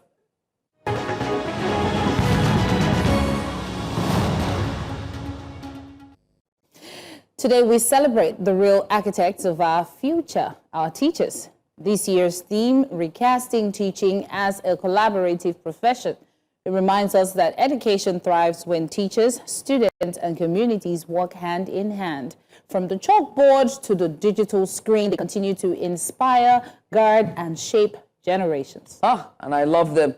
So every future truly begins in a classroom, and every teacher is a hero, one that builds minds, nurtures dreams, and lights the path to a better society. Now, happy Teachers' Day to all the men and women shaping tomorrow, one lesson at a time. So our dear students, as we prepare to resume back to school tomorrow, I would say, and also to the parents as well, since people have left the parenting to you just teachers removed it from my mind. Let's appreciate our teachers, okay, for the knowledge that they share to shape our brains and character for a better future. Happy Teachers' Day. Love it. In another life, there's parallel to this one. I'm most likely in academia. Not me, Sha, but... Wait, why? No, wait, you don't... Not me. I will tell you why. I see. Although there is a particular teacher I'm looking for, Mr. Tokumbo, I'm not sure how old you'll be. I'm sure you're probably really old. This was my teacher when I was in SS1, SS2. I didn't know math. Oh. I had nothing to do with math. Not that, you know, now I'm asking Nigeria, where did you keep 3 and 30? I love it. I know nothing about math, but this teacher, Mr. Tokumbo, I can't seem to remember his, you know, his surname. But what he did was, in our class, he picked the kids who, you know, had issues with understanding mathematics. So during break, when our mates were playing, we'll go and buy our 10 naira fish roll. I will not forget, and, you know, buy 100 naira fish roll and it's 10. And then we go to his office and he sits us down and he explains. Oh, gosh. So you see, that's what I mean, right? He explains. No, look, so there's a chap I found on TikTok one of those nights when you're doing scrolling, and he happens to be a lecturer. And he does, I've only seen this on the other side of the pond with other, you know, professors and, you know, lecturers in the universities abroad. But to see here in Nigeria was very, very, not just therapy. I think it healed a trauma. Do you get what I mean? Because the lecturers are demonized, and if you look the way that we do, you know, you are very wary of lecturers, you know. But this lecturer is doing TikTok, you know, TikTok trends with his students in class, and not just that, he's asking, like, it is so fun, and and you can tell that this isn't pretentious. This is like, even there was a time he did one of the videos that he did. I can see and the quality of the video goes to show that he's not one who is doing it for the fame, and the numbers are not so, you know, it's not a lot. But from the quality of that video, you can tell that not only does he have a sense of humor, but he's not doing this for the money or for the fame. And then the students were all scattered in his office, and he's like, he did a video, and then he flips it to the other side, and you can just see, you know, the students just scattered away, just, you know, playing around his office, and an indicator that he's a good lecturer. Because again, I studied education English language, so I was around. You know, we know the etiquette. His door is open. Yes, yes. His door is welcoming. Open. If you are in academia, you know what I'm talking about. The door is open. If you have, because you have student hours. When you have student hours, your door must remain open. That's so beautiful. So again, teachers, and then he was saying, "Gosh, I wish I could find his TikTok handle." But I mean, if you know the guy, shout out to him, big ups to him, because one of the things he also did as well was that he also did chronicle professors and teachers, lecturers in universities, and he was saying why lecturers are behaving the way that they do. Shout out to teachers, and also shout out to parents who teach the children when they are home. I know how you feel. Shout out to my sister teaching my niece and nephew how to make chinchin puff, and I get to eat it. Shout out to aunties like us who are also doing the job as well, because you come and dump them on us during summer. Thank God they're in school. Go back to school, guys. Thank goodness. But happy Teachers Day, and thank you guys for dedicating your life to be able to teach the young ones what it's like to know and learn of your government and life, and just be learning, because I know that Nigerians are one of the smartest people in the world. Not saying other people don't know, but Nigerians are proud. We know it. Now, we'll switch gears back to our second big story for this hour. Now, this is a very important one. We begin, we're starting with an issue that brings us to the crossroads of culture, tradition, and political influence. Now, right in Edo State recently, the Oba of Benin took a striking stand when the daughter of the president of current Iyaloja and the current Iyaloja general, and that is Mrs. Tinubu-Ojo, came to Edo to inaugurate a new Iyaloja across Edo markets. Now, the monarch publicly rejected the plan. He declared that the role and function of Iyaloja and the way proposed is alien to Benin custom. Instead, he reaffirmed and defended the Iyeki system, the tradition market leadership structure in the kingdom. Now, he argued that each market Iyeki is tied to the palace, confirmed by the Oba, once selected by market traders, and has long played vital cultural and, most importantly, spiritual roles. And they're not just administrative ones as well. You see, this clash raises vital questions when political or modern structures collide with deep-rooted tradition, which should prevail. Who should decide how our markets are organized and led? And what does the episode say about the balance of power between the palace, the state, and market institutions? Of course, to help us unpack this tension, we have with us Amienye Omorogie, I hope I got that correct, former senior special assistant to the governor of Edo State on arts, culture, and tourism. Good morning, sir, and thank you for joining us at Breakfast Extra. Good morning, Nigerians. Thanks for having me. So, Mr. Omorogie, let's begin with the overall. What is your overall reaction to the stand taken by the Oba, of course, rejecting the Iyaloja installation in Edo market as proposed? Because I'm sure a lot of people feel like Iyaloja was for Lagos and now, you know, it's been moved to Edo State. So what was your take on this? Yes, the revered Benin monarch is only preserving our rich cultural heritage here in the ancient city of Benin and in Edo State. This culture has been for over 700 years, and it cannot just be changed today. Like the revered king actually mentioned, the Iyeki system is not just about administrative function. They have spiritual and traditional roles to play. So the Benin monarch was actually very, very right in asserting that the Iyaloja system is alien to the Benin. So you just mentioned the Iyeki. Can you just give us the historical role of the Iyeki in the Benin culture? Not just, you know, they said it's not just administrative, but it's also spiritual and, you know, socially. What is it about? Yes, in every market in Edo State, for example, the Oba market, the Ekiosa market, the Agbado market, the traders within that market, you know, select the Iyeki. They select the Iyeki and present that person to the Oba of Benin for the installation and his blessing. When that is done, for every market in Benin, there is a shrine, there is a deity in every market that's Iyeki, you know, would serve, you know, on behalf of the Benin monarch. So the Iyeki is the eyes of the Benin monarch in every market, not just the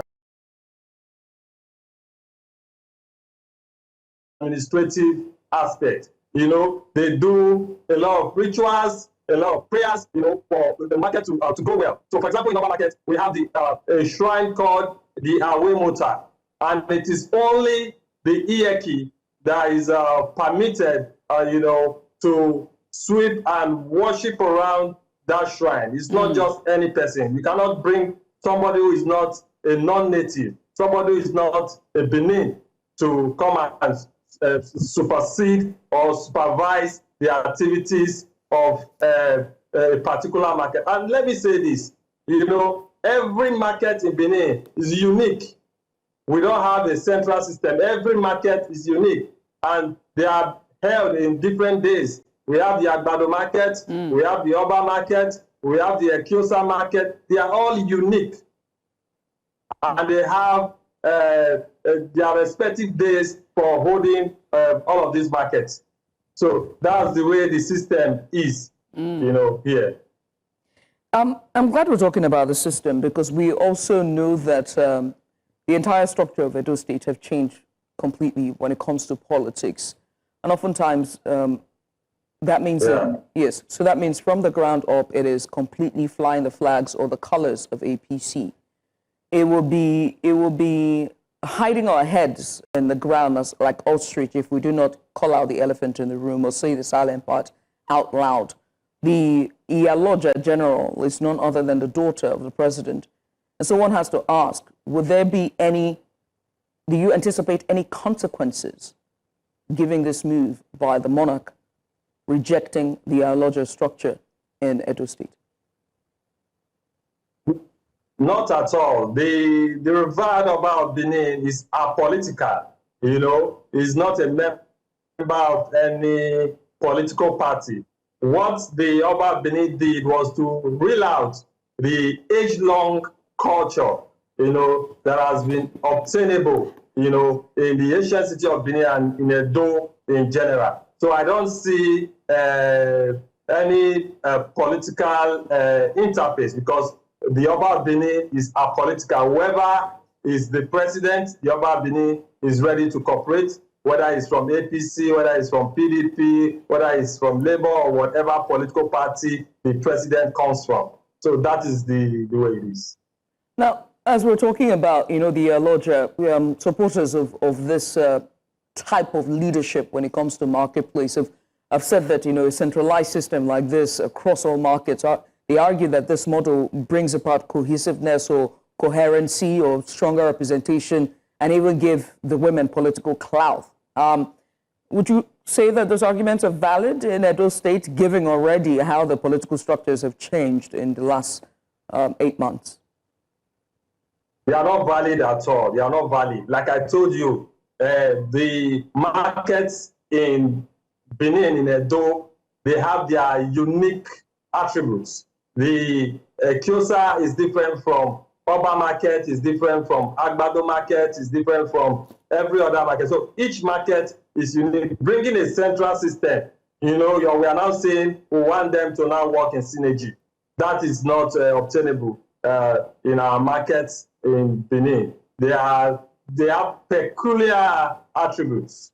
So that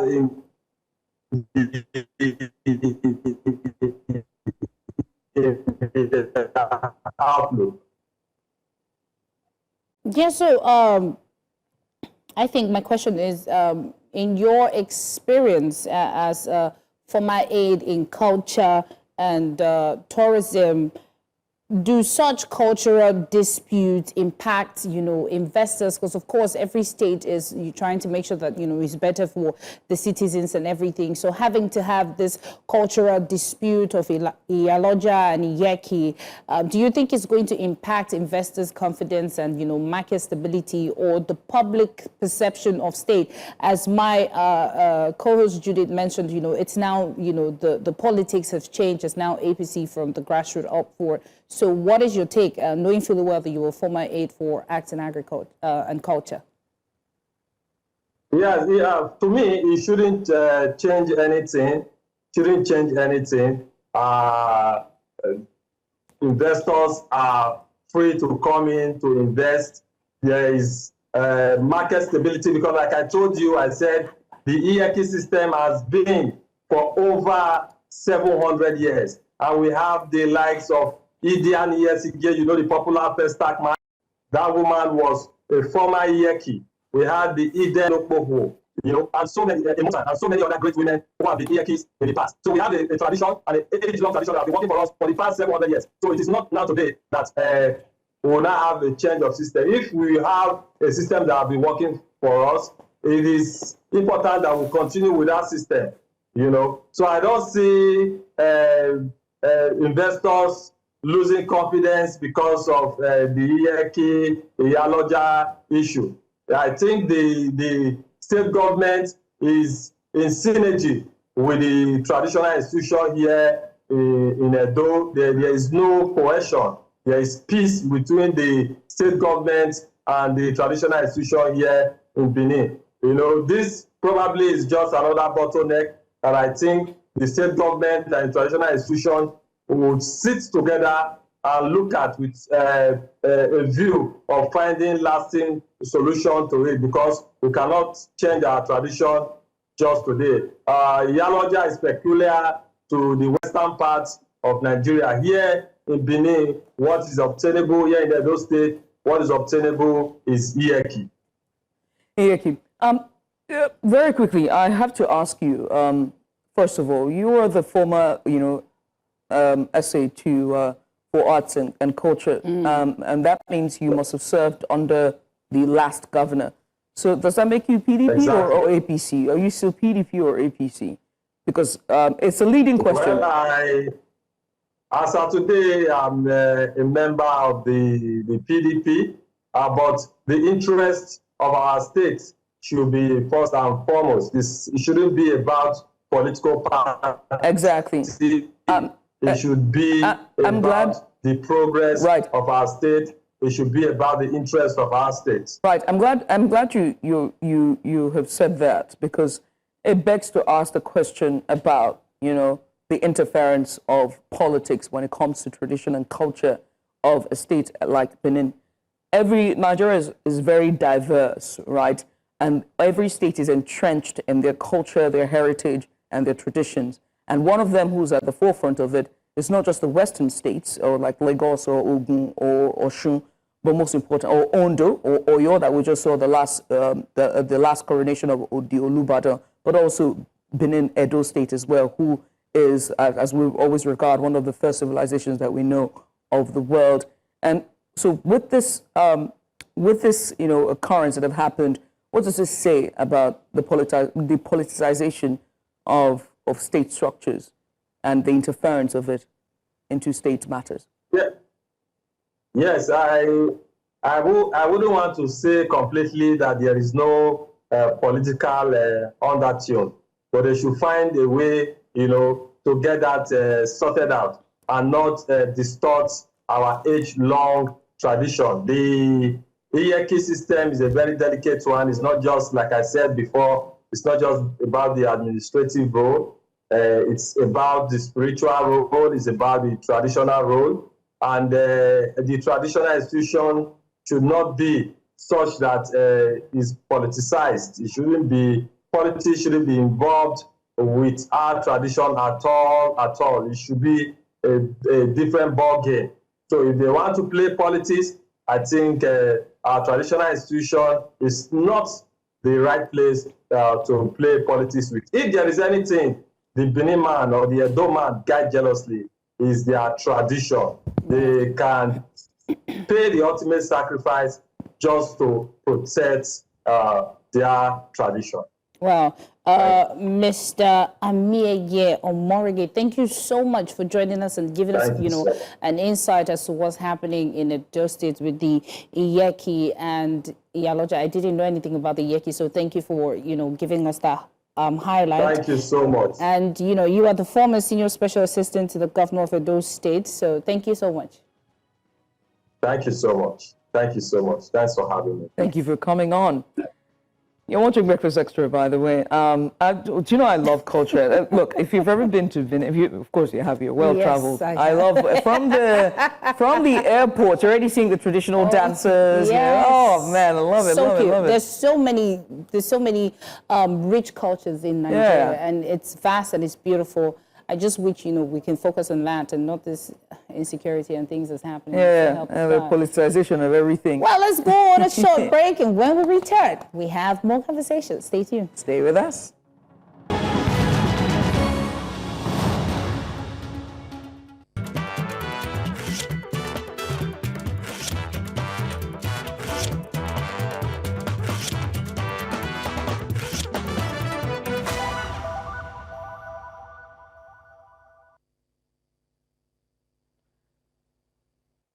And so when you see that montage, you are hoping to see Mazino's face, but I've tied him in the trunk, so it's me.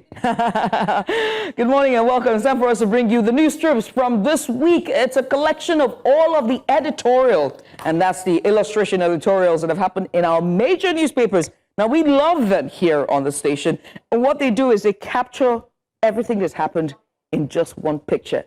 And, of course, joining me is none other than the beautiful Queen of Queens, and that's Queen Celeste, my co-host for this morning. Woo-hoo! There we go. Girl power. Let's get started with our very first one. Queen, are you excited for this? Of course, this is your favorite. It's my favorite. Yeah, it's your favorite. You said favorite segment. It's your favorite. All right, so let's do this. This one is pretty much an encapsulation or a summary of all that's happened in the entirety of this week. Yes. Pretty much just captures what's going on. There's none other than the man himself, the man of the moment, Aliko Dangote there. There's also our Honorable Minister of Petroleum, also the General Commander of the Federal Republic of Nigeria. There's a GCFRN, as well as the President of Nigeria, and that's none other than President Bola Tinubu, just standing now, just hands on his chin there, just watching the entirety. And the Hydra the den of snakes that the Dangote refinery has to, navigate is Nupeng and Pegasan. There we go. And of course, that container there is the barrel of oil or barrel of crude oil. Now, we do know that the entirety of this week, or rather, most part of last week, because this is now a new week, was Dangote refineries and Pegasan having a showdown and a dispute. So much so that the Ministry of Employment and Trade, plus other ministers and dignitaries do have to step in to mediate between Dangote refineries over the let go of 800 plus workers at the Dangote refineries, and that led to shutdown of crude production, and that led to a 60% decline or drop from barrel production for Nigeria. Now, they did come to somewhat of an agreement, but Pegasan has said that they've not signed any agreements here too. That they just said that Dangote will reabsorb those 800 plus workers, but they would go to other subsidiaries of the Dangote conglomerate. Your thoughts, my dear Queen, about... Since this is, my favorite segment, all I can say is, joining the union, it's okay. You have your freedom and everything, and going on strike is allowed every now and then for, for the benefit of your union. But they should also consider, the citizens, not holding us hostage for fuel. So then we start having issues with movement and everything. And when we're talking, I kept using marriage as an example. When, they decide to do some certain things, they should also consider the people on the floor, because of course, if the children of this marriage. Yes, if the elephants are fighting, of course, it's the grass that is suffering. So I feel like in chaos like this or situations like this, I believe they can always come to a gray area and resolve quickly, so it doesn't affect the people who they say they care about. And more importantly, I like the way Dangote is looking like he's surfing. It looks like a nice game. You know what I mean? Like the subway surfers. You know what I mean? Like he's surfing through. Like us have been a wonderful video game or mobile phone game. Moving on, let's move on to our next one. By the way, this is from Business Day. They've got stellar articles, or rather editorials. Another as well is also from Business Day. I beg your pardon. Love this one. You can see right behind there, this looks like a highway, by the way. Right behind there are posters of the man himself, the man of the hour. You can tell from the hat. Ozumbambadiwe. Yeah. Ozumbambadiwe. He's a Zumba. I thought it was Lucky Togeto.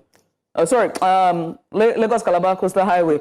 Lagos, or the capital, you can say that. But on the poles there, as you can see, it looks, I was right. There's Lekki now. Look at the Lekki Look at the Lekki Bridge just at the corner there. It was covered by the flyer. Yeah, but what's interesting is, as you can see there, the BAT, what looks like that, right?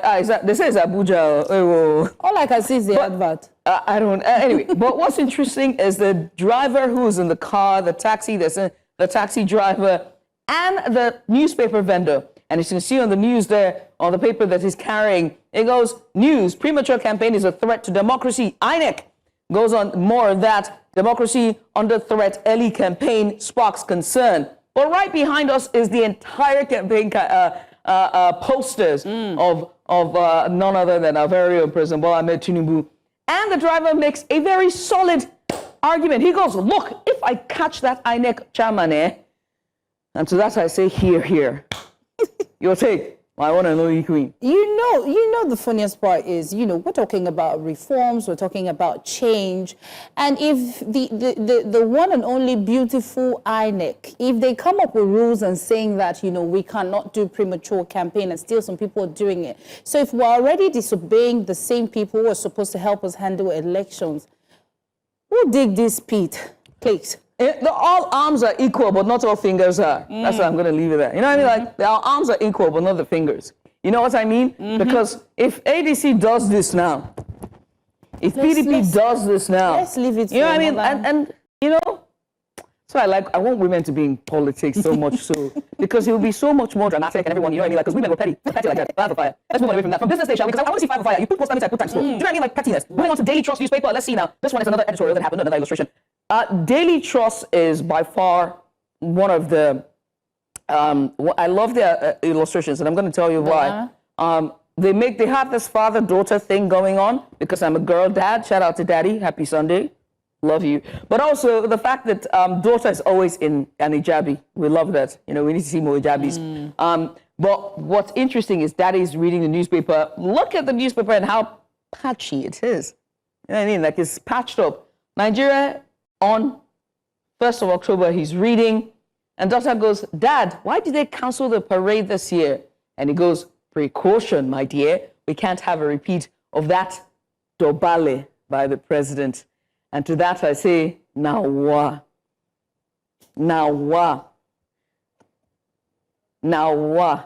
Queen is lost for words. I can see her, but Queen. We're avoiding another dobele. Now, I'm just looking at the newspaper, and it's like we're patching in. It's newspaper. Nobody's supposed to be plain. So having seen it being patched, something that's not supposed to be in there has been sewn in. So of course, happy birthday, Nigeria. But how far? Yeah. So first of all, shout out. That's all we can take. I don't want to get into trouble. Let me go. Yeah, I'm going.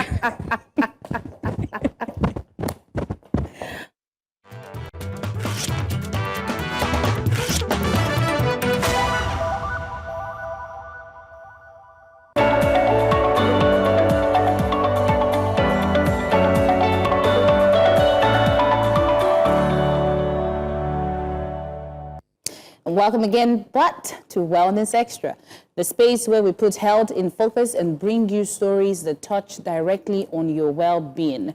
Today, we turn our attention to a vital but often overlooked part of our health, our eyes. Globally, more than 1 billion people live with vision impairment that could have been prevented or treated. In Nigeria, access to affordable and quality eye care remains a major challenge. Many people suffer silently due to cost, lack of awareness, or cultural barriers that discourage regular eye checks. But there is hope. Health experts and advocates are pushing for greater awareness, earlier testing, and stronger policies to ensure that no Nigerian is left behind when it comes to vision. Because eye health isn't just about seeing clearly, it's about education, productivity, independence, and dignity.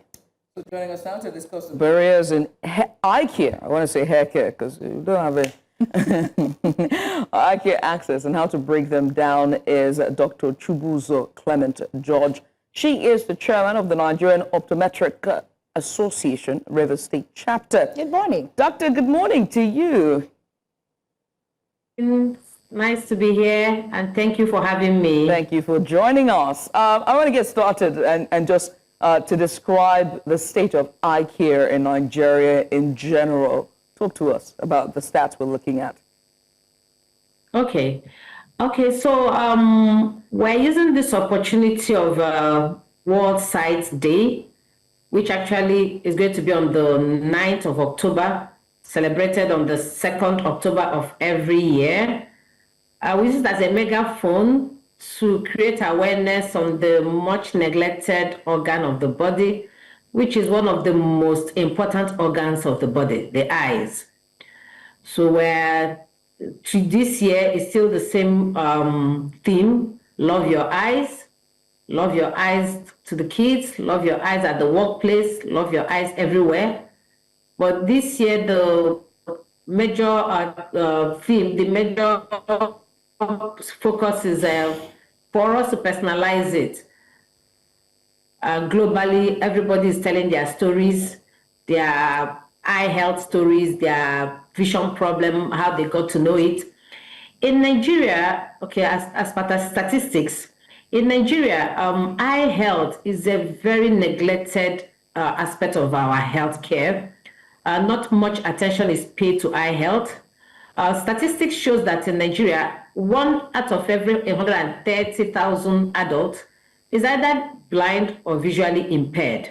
The last survey that was done in Nigeria was the serious survey, was the one that was carried out between 2005 and 2008 by in collaboration with CBM, Nigerian Survey on Blindness and Preventable Diseases. And it shows that awareness on eye health is very poor, is worse in geographical locations. The Northwest is more impacted. Northeast followed. And accessibility to eye health is better in the south area. The west, the southwest have better access to healthcare. So looking at it generally, you can see that Nigeria is kind of left behind in the affairs of eye health in the global theme. Nigeria is the largest population in Africa, but statistics have also shown that our eye health, prioritizing our eye health and primary eye care is among the poorest. It's poor in the Sahel region and is very poor in Nigeria. So this year, we're also creating awareness, taking it to the policymakers, to the senators, to the government, federal, state, and local government levels to please prioritize eye health, make eye health affordable, make it accessible, and make it available to everyone, everywhere, irrespective of your financial status, irrespective of your social status. Eye health should be a right to every citizen. Right. Thank you. So, Dr. Clement George, you mentioned accessibility. So are you going to say that accessibility is the biggest barrier that is preventing Nigerians from getting proper eye care, or it's the cost or even availability of specialists? Okay, the barriers to accessing eye care in Nigeria is multifaceted. Is not accessibility is one of it, yeah, because if you get to the rural areas, you find out that there are barely any eye health or hospital, even when they have the primary eye health centers. There's the dearth of optometrists and other eye care practitioners that can cover the whole area. So accessibility is one of the problems. Then illiteracy, lack of awareness, lack of knowledge is also a major problem. You have a lot of people not really being educated enough about eye health and the need to take care of their eyes.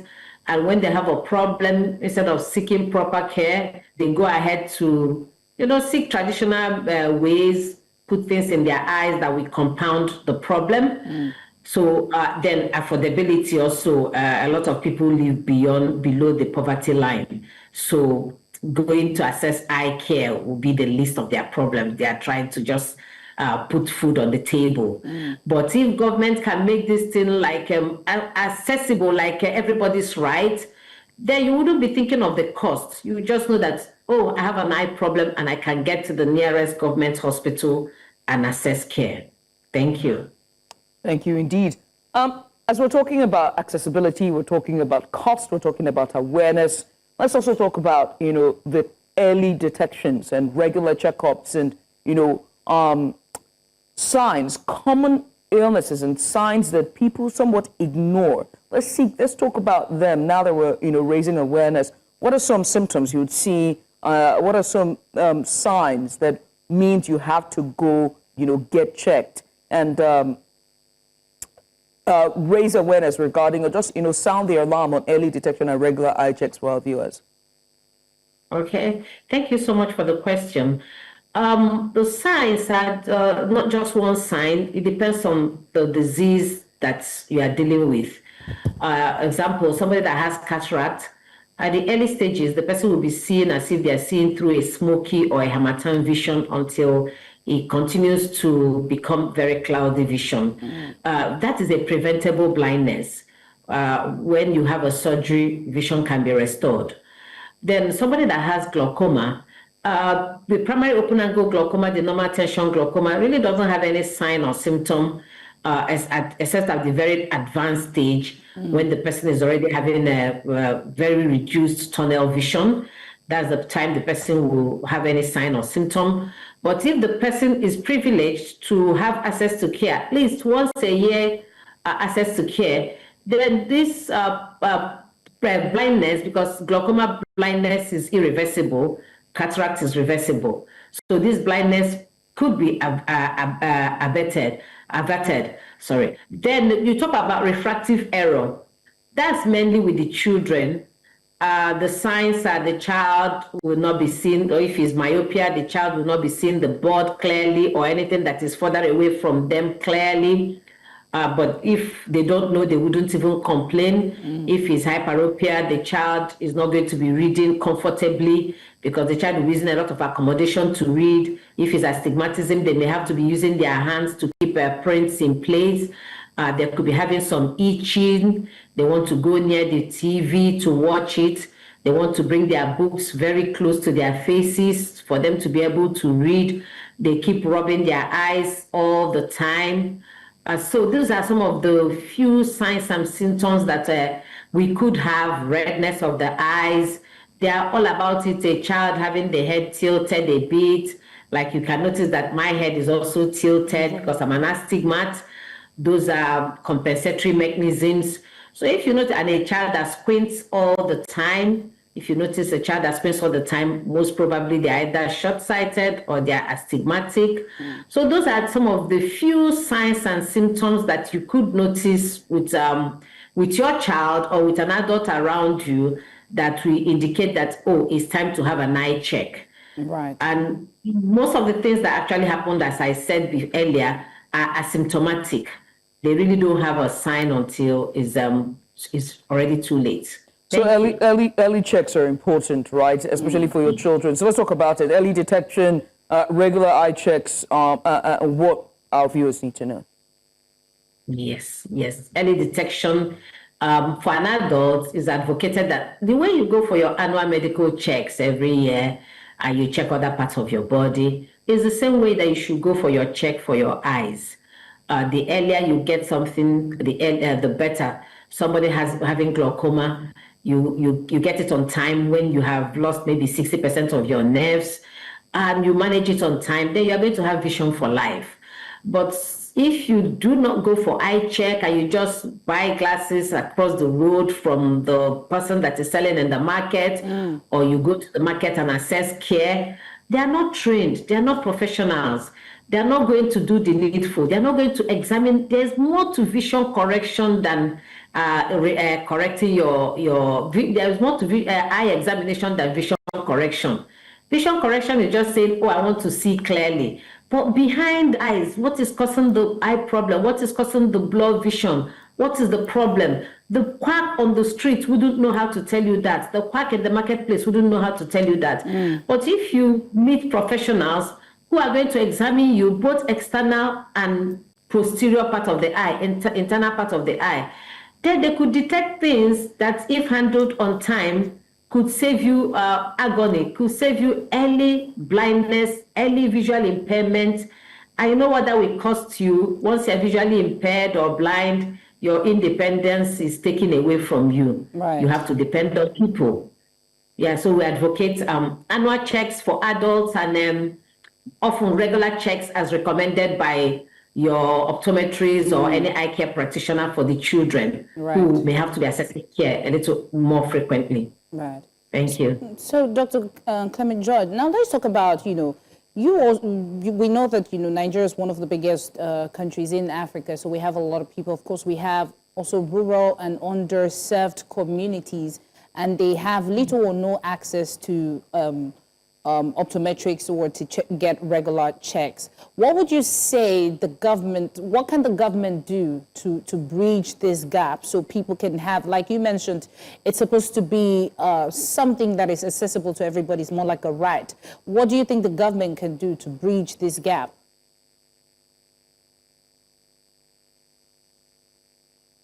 Dr. Clement George?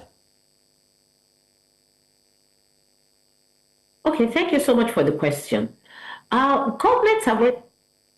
Am I audible? Yes, loud and clear. Okay. Thank you so much for the question. Governments have already set up primary health centers all over the local government areas down to the wards. All that needs to be done is to equip those eye centers, like primary health centers, to have eye care centers in them. Incorporate primary eye health as part of a health policy. We don't have it as a health policy, so that is a big issue. If you have it as a health policy and then is in the primary health centers, have eye care and optometries, and sometimes you may have to post shoes to inaccessible areas, and then eye care center, optometrists, ophthalmologists, and ophthalmic nurses are posted to those places. Even if it means going there once a week, it's better to go to all those unaccessible areas once a week than not going at all. So if government should institutionalize it, that eye health becomes part of primary health, then it will policy will trickle down to the ward area. But eye health is not prioritized. Is not been made as part of the primary health. Even when it's insured in insurance, you see that things that are given, things that they'll say, oh, this is not paid for, this is paid for. It makes it, even the people that are already insured, they're not having the comprehensive eye check and eye health that they should have. So government, we are advocating, using this medium to advocate that government should institutionalize eye health as part of primary health. It should be part of primary health care in the country. And when it comes to children, we're also saying for kids, as is done in other climes, a child should have their first eye check at least before entering kindergarten. 78% of what we learn, almost 80% of what we learn is through the eyes. A child that does not know any better and is visually impaired by myopia, high hypermetropia, strabismus, that squints, and the child is in class. Whatever the teacher is writing on the board, the child is barely seeing it. And the child will never know because he has never known anything better. So the child will just keep on being a dull child in the class, whereas he's not really dull, and all that. And well, if the teacher is not aware, the teacher may not also be aware to tell the parents that this child needs care. So if government should also make it mandatory that a child should have their first eye check by 4 years, actually it should be earlier, but at least by 4 years before they enter kindergarten, to check whether they have any refractive error that needs to be corrected, and they regain their vision, regain their life, regain their learning abilities back, or do they have color vision abnormalities that could be corrected so that when they're teaching them in color-coded teaching, the teacher will understand that this child may not recognize red, will not recognize blue, will not recognize yellow, and then we know how to handle the child. Okay. So, Which makes sense if I think about the kid that was beside us, rather, who was my classmate in primary school. No wonder he always wore a different color of socks every single time. And he always called brown gray, or was it red? Quite interesting. Anyway, Doctor, I wish there was enough time for us to have this conversation, but healthcare is a recurring discussion that we'll continue to have. The primary healthcare centers are there, but more needs to be done in terms of policy enforcement, but most importantly, funding. When it comes to testing at the early stages and also for the elderly.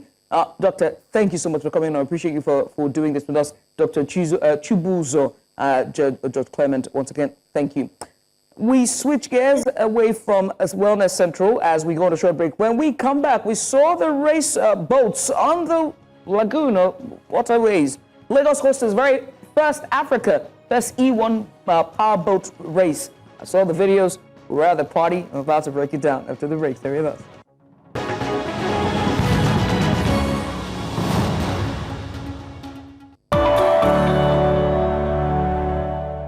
It should be a big story, but it's also extra special for today. It's a segment where we spotlight extraordinary things happening around us. And this time, it's something that happened this weekend, the very first of its kind this weekend, here in Lagos, the commercial capital of Nigeria, but also the center of excellence.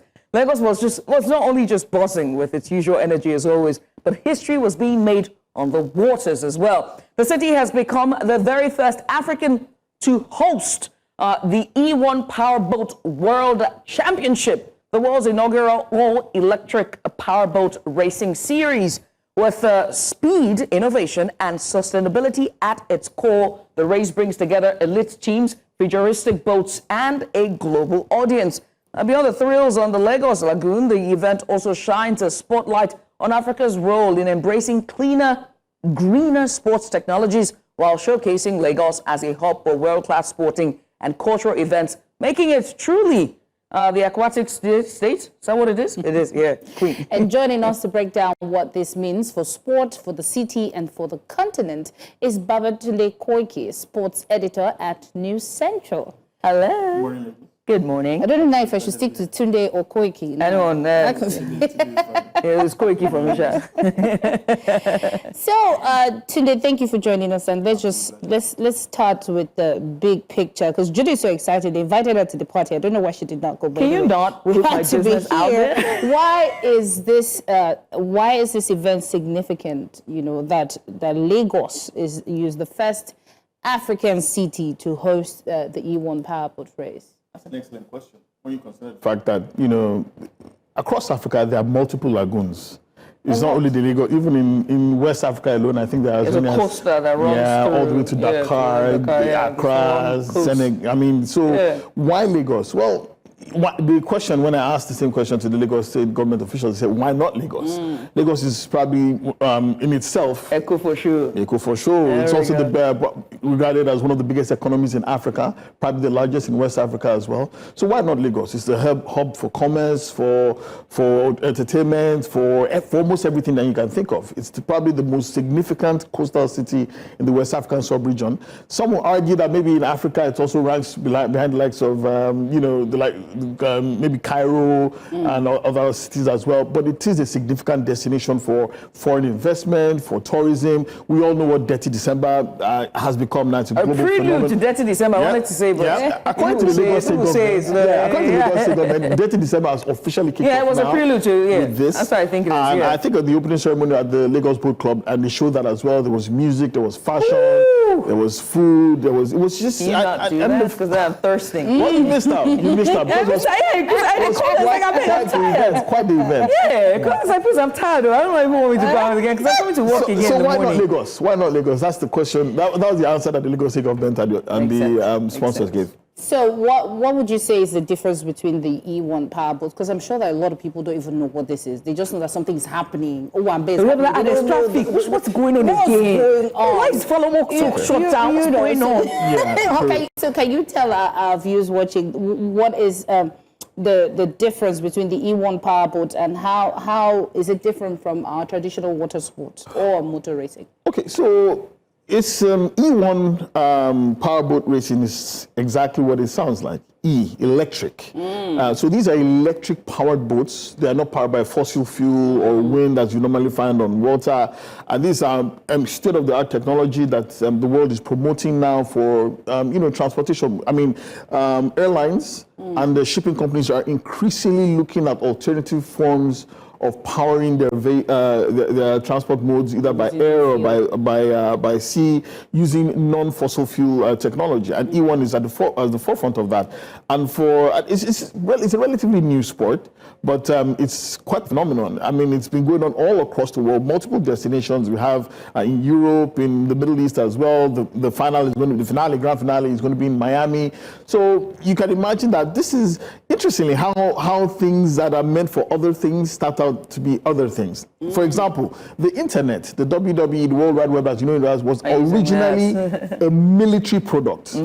Meant for the military to perform secure communications from location to location. Yeah. We now know what it is right now. It is used worldwide as a center of basically our daily life. And this is what E1 is planning to do as well, using electric boats to be the future of transportation all across the world.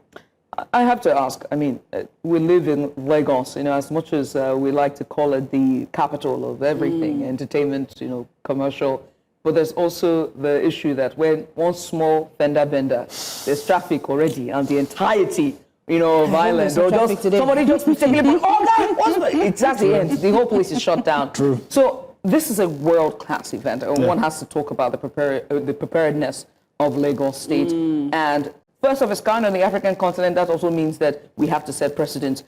Given what yesterday in your observation and watching, I got to ask, what will be your score mark for Lagos hosting?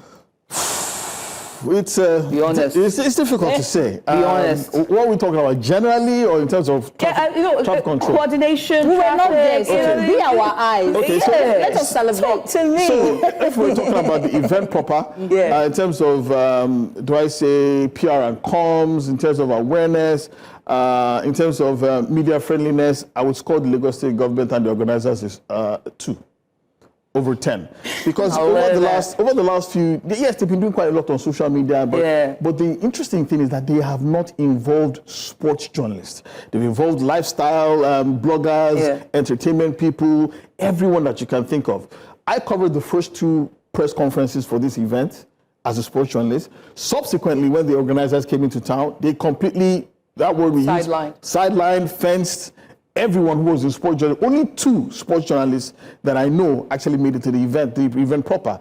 They even flew in foreign journalists, which I found quite insulting. It's almost as if Nigeria we never celebrate doesn't have its own sports media industry. I found that quite insulting as well. As I'm speaking to you, I couldn't get accreditation. Wait, you couldn't get accreditation? Yes. As I'm speaking to you now, I tried to get accreditation for my crew, both my entertainment crew and my sports crew, to cover the event. It didn't come through. There was also conversations on social media as well. Sorry to cut you, Queen. There was also conversations on social media as well, where people were saying that they couldn't buy tickets to viewing centers to view the event. Exactly. And when I saw that, I was like, of course, you know this thing is not for you, it's for the elite, for the bourgeois. And that's how I'm trying to overthrow them. They say it wasn't originally. Yeah, so where were the tickets? Did they sell any tickets? To the best of my knowledge, okay, let me just say, I can't comment on that. But what I can comment on the fact is that the Lagos State government did its best in trying, traffic management, measures to ensure that everything was not disrupted. They also closed off sections of the 5 Cowrie Creek. Now, the 5 Cowrie Creek is actually that body of water on Falomo that separates Victoria Island from Ikoyi. So that's exactly where the race itself is taking place. An interesting trivia for you. It's called, why do you know why it's called 5 Cowrie Creek? What? Well, that was the toll that fishermen would pay back in the colonial times in order to use that body of water. So it used to be 5 cowries as the toll. So they call it 5 cowries. So we now the citizens that now the fishermen cannot pay to see what's happening. Exactly. But to be honest, water sports is a global industry. Right. And when you consider the amount of money that it could possibly generate, and I look at the Lagos Lagoon every day, I drive past it, and I'm looking at it's just lying fallow. It's not being used for anything. Right. I mean, there's windsurfing, there's jet skiing, boat races. Nothing is going on. Rowing. Rowing. Yeah, there you go. I mean, you see that Aura farming little kid on Instagram. Exactly. Yeah, you see him. I was like, kid, I love it. On the Lagos Lagoon, but it's not coming through. I mean, look at places like the Florida Keys. Now, they generate almost $2 billion worth annually in terms of water sports, provide 20,000 jobs annually. Now, you look at places like Miami-Dade. Miami-Dade is even bigger. They generate almost $4 billion worth of revenue annually from water sports alone. You can't say the same thing about Lagos. So, Koiki, as you're reeling out the stats and just pointing out the opportunities that is left on the table, there's so much that's left on the table. One has to ask, as Lagos is positioning itself for investors and, investors' confidence in expanding on what is already available, I have to come back again to that preparedness. Do you think that we can do that? Do you think that we're ready for that type of sports? Because these are international competitions, championship. These are things that are happening across the pond overseas, and they're well established years in the making. Their rules. There, people who are making huge bucks from it, right? When tickets are not sold, when local journalists are not getting invited. By the way, you're not local. I don't even know what you're talking about. You're international. News Center is international. Don't play with me. We are. You know what I mean? So when you don't get invites as well, when traffic control is on a different conversation as well, where there's only a select few that's going in.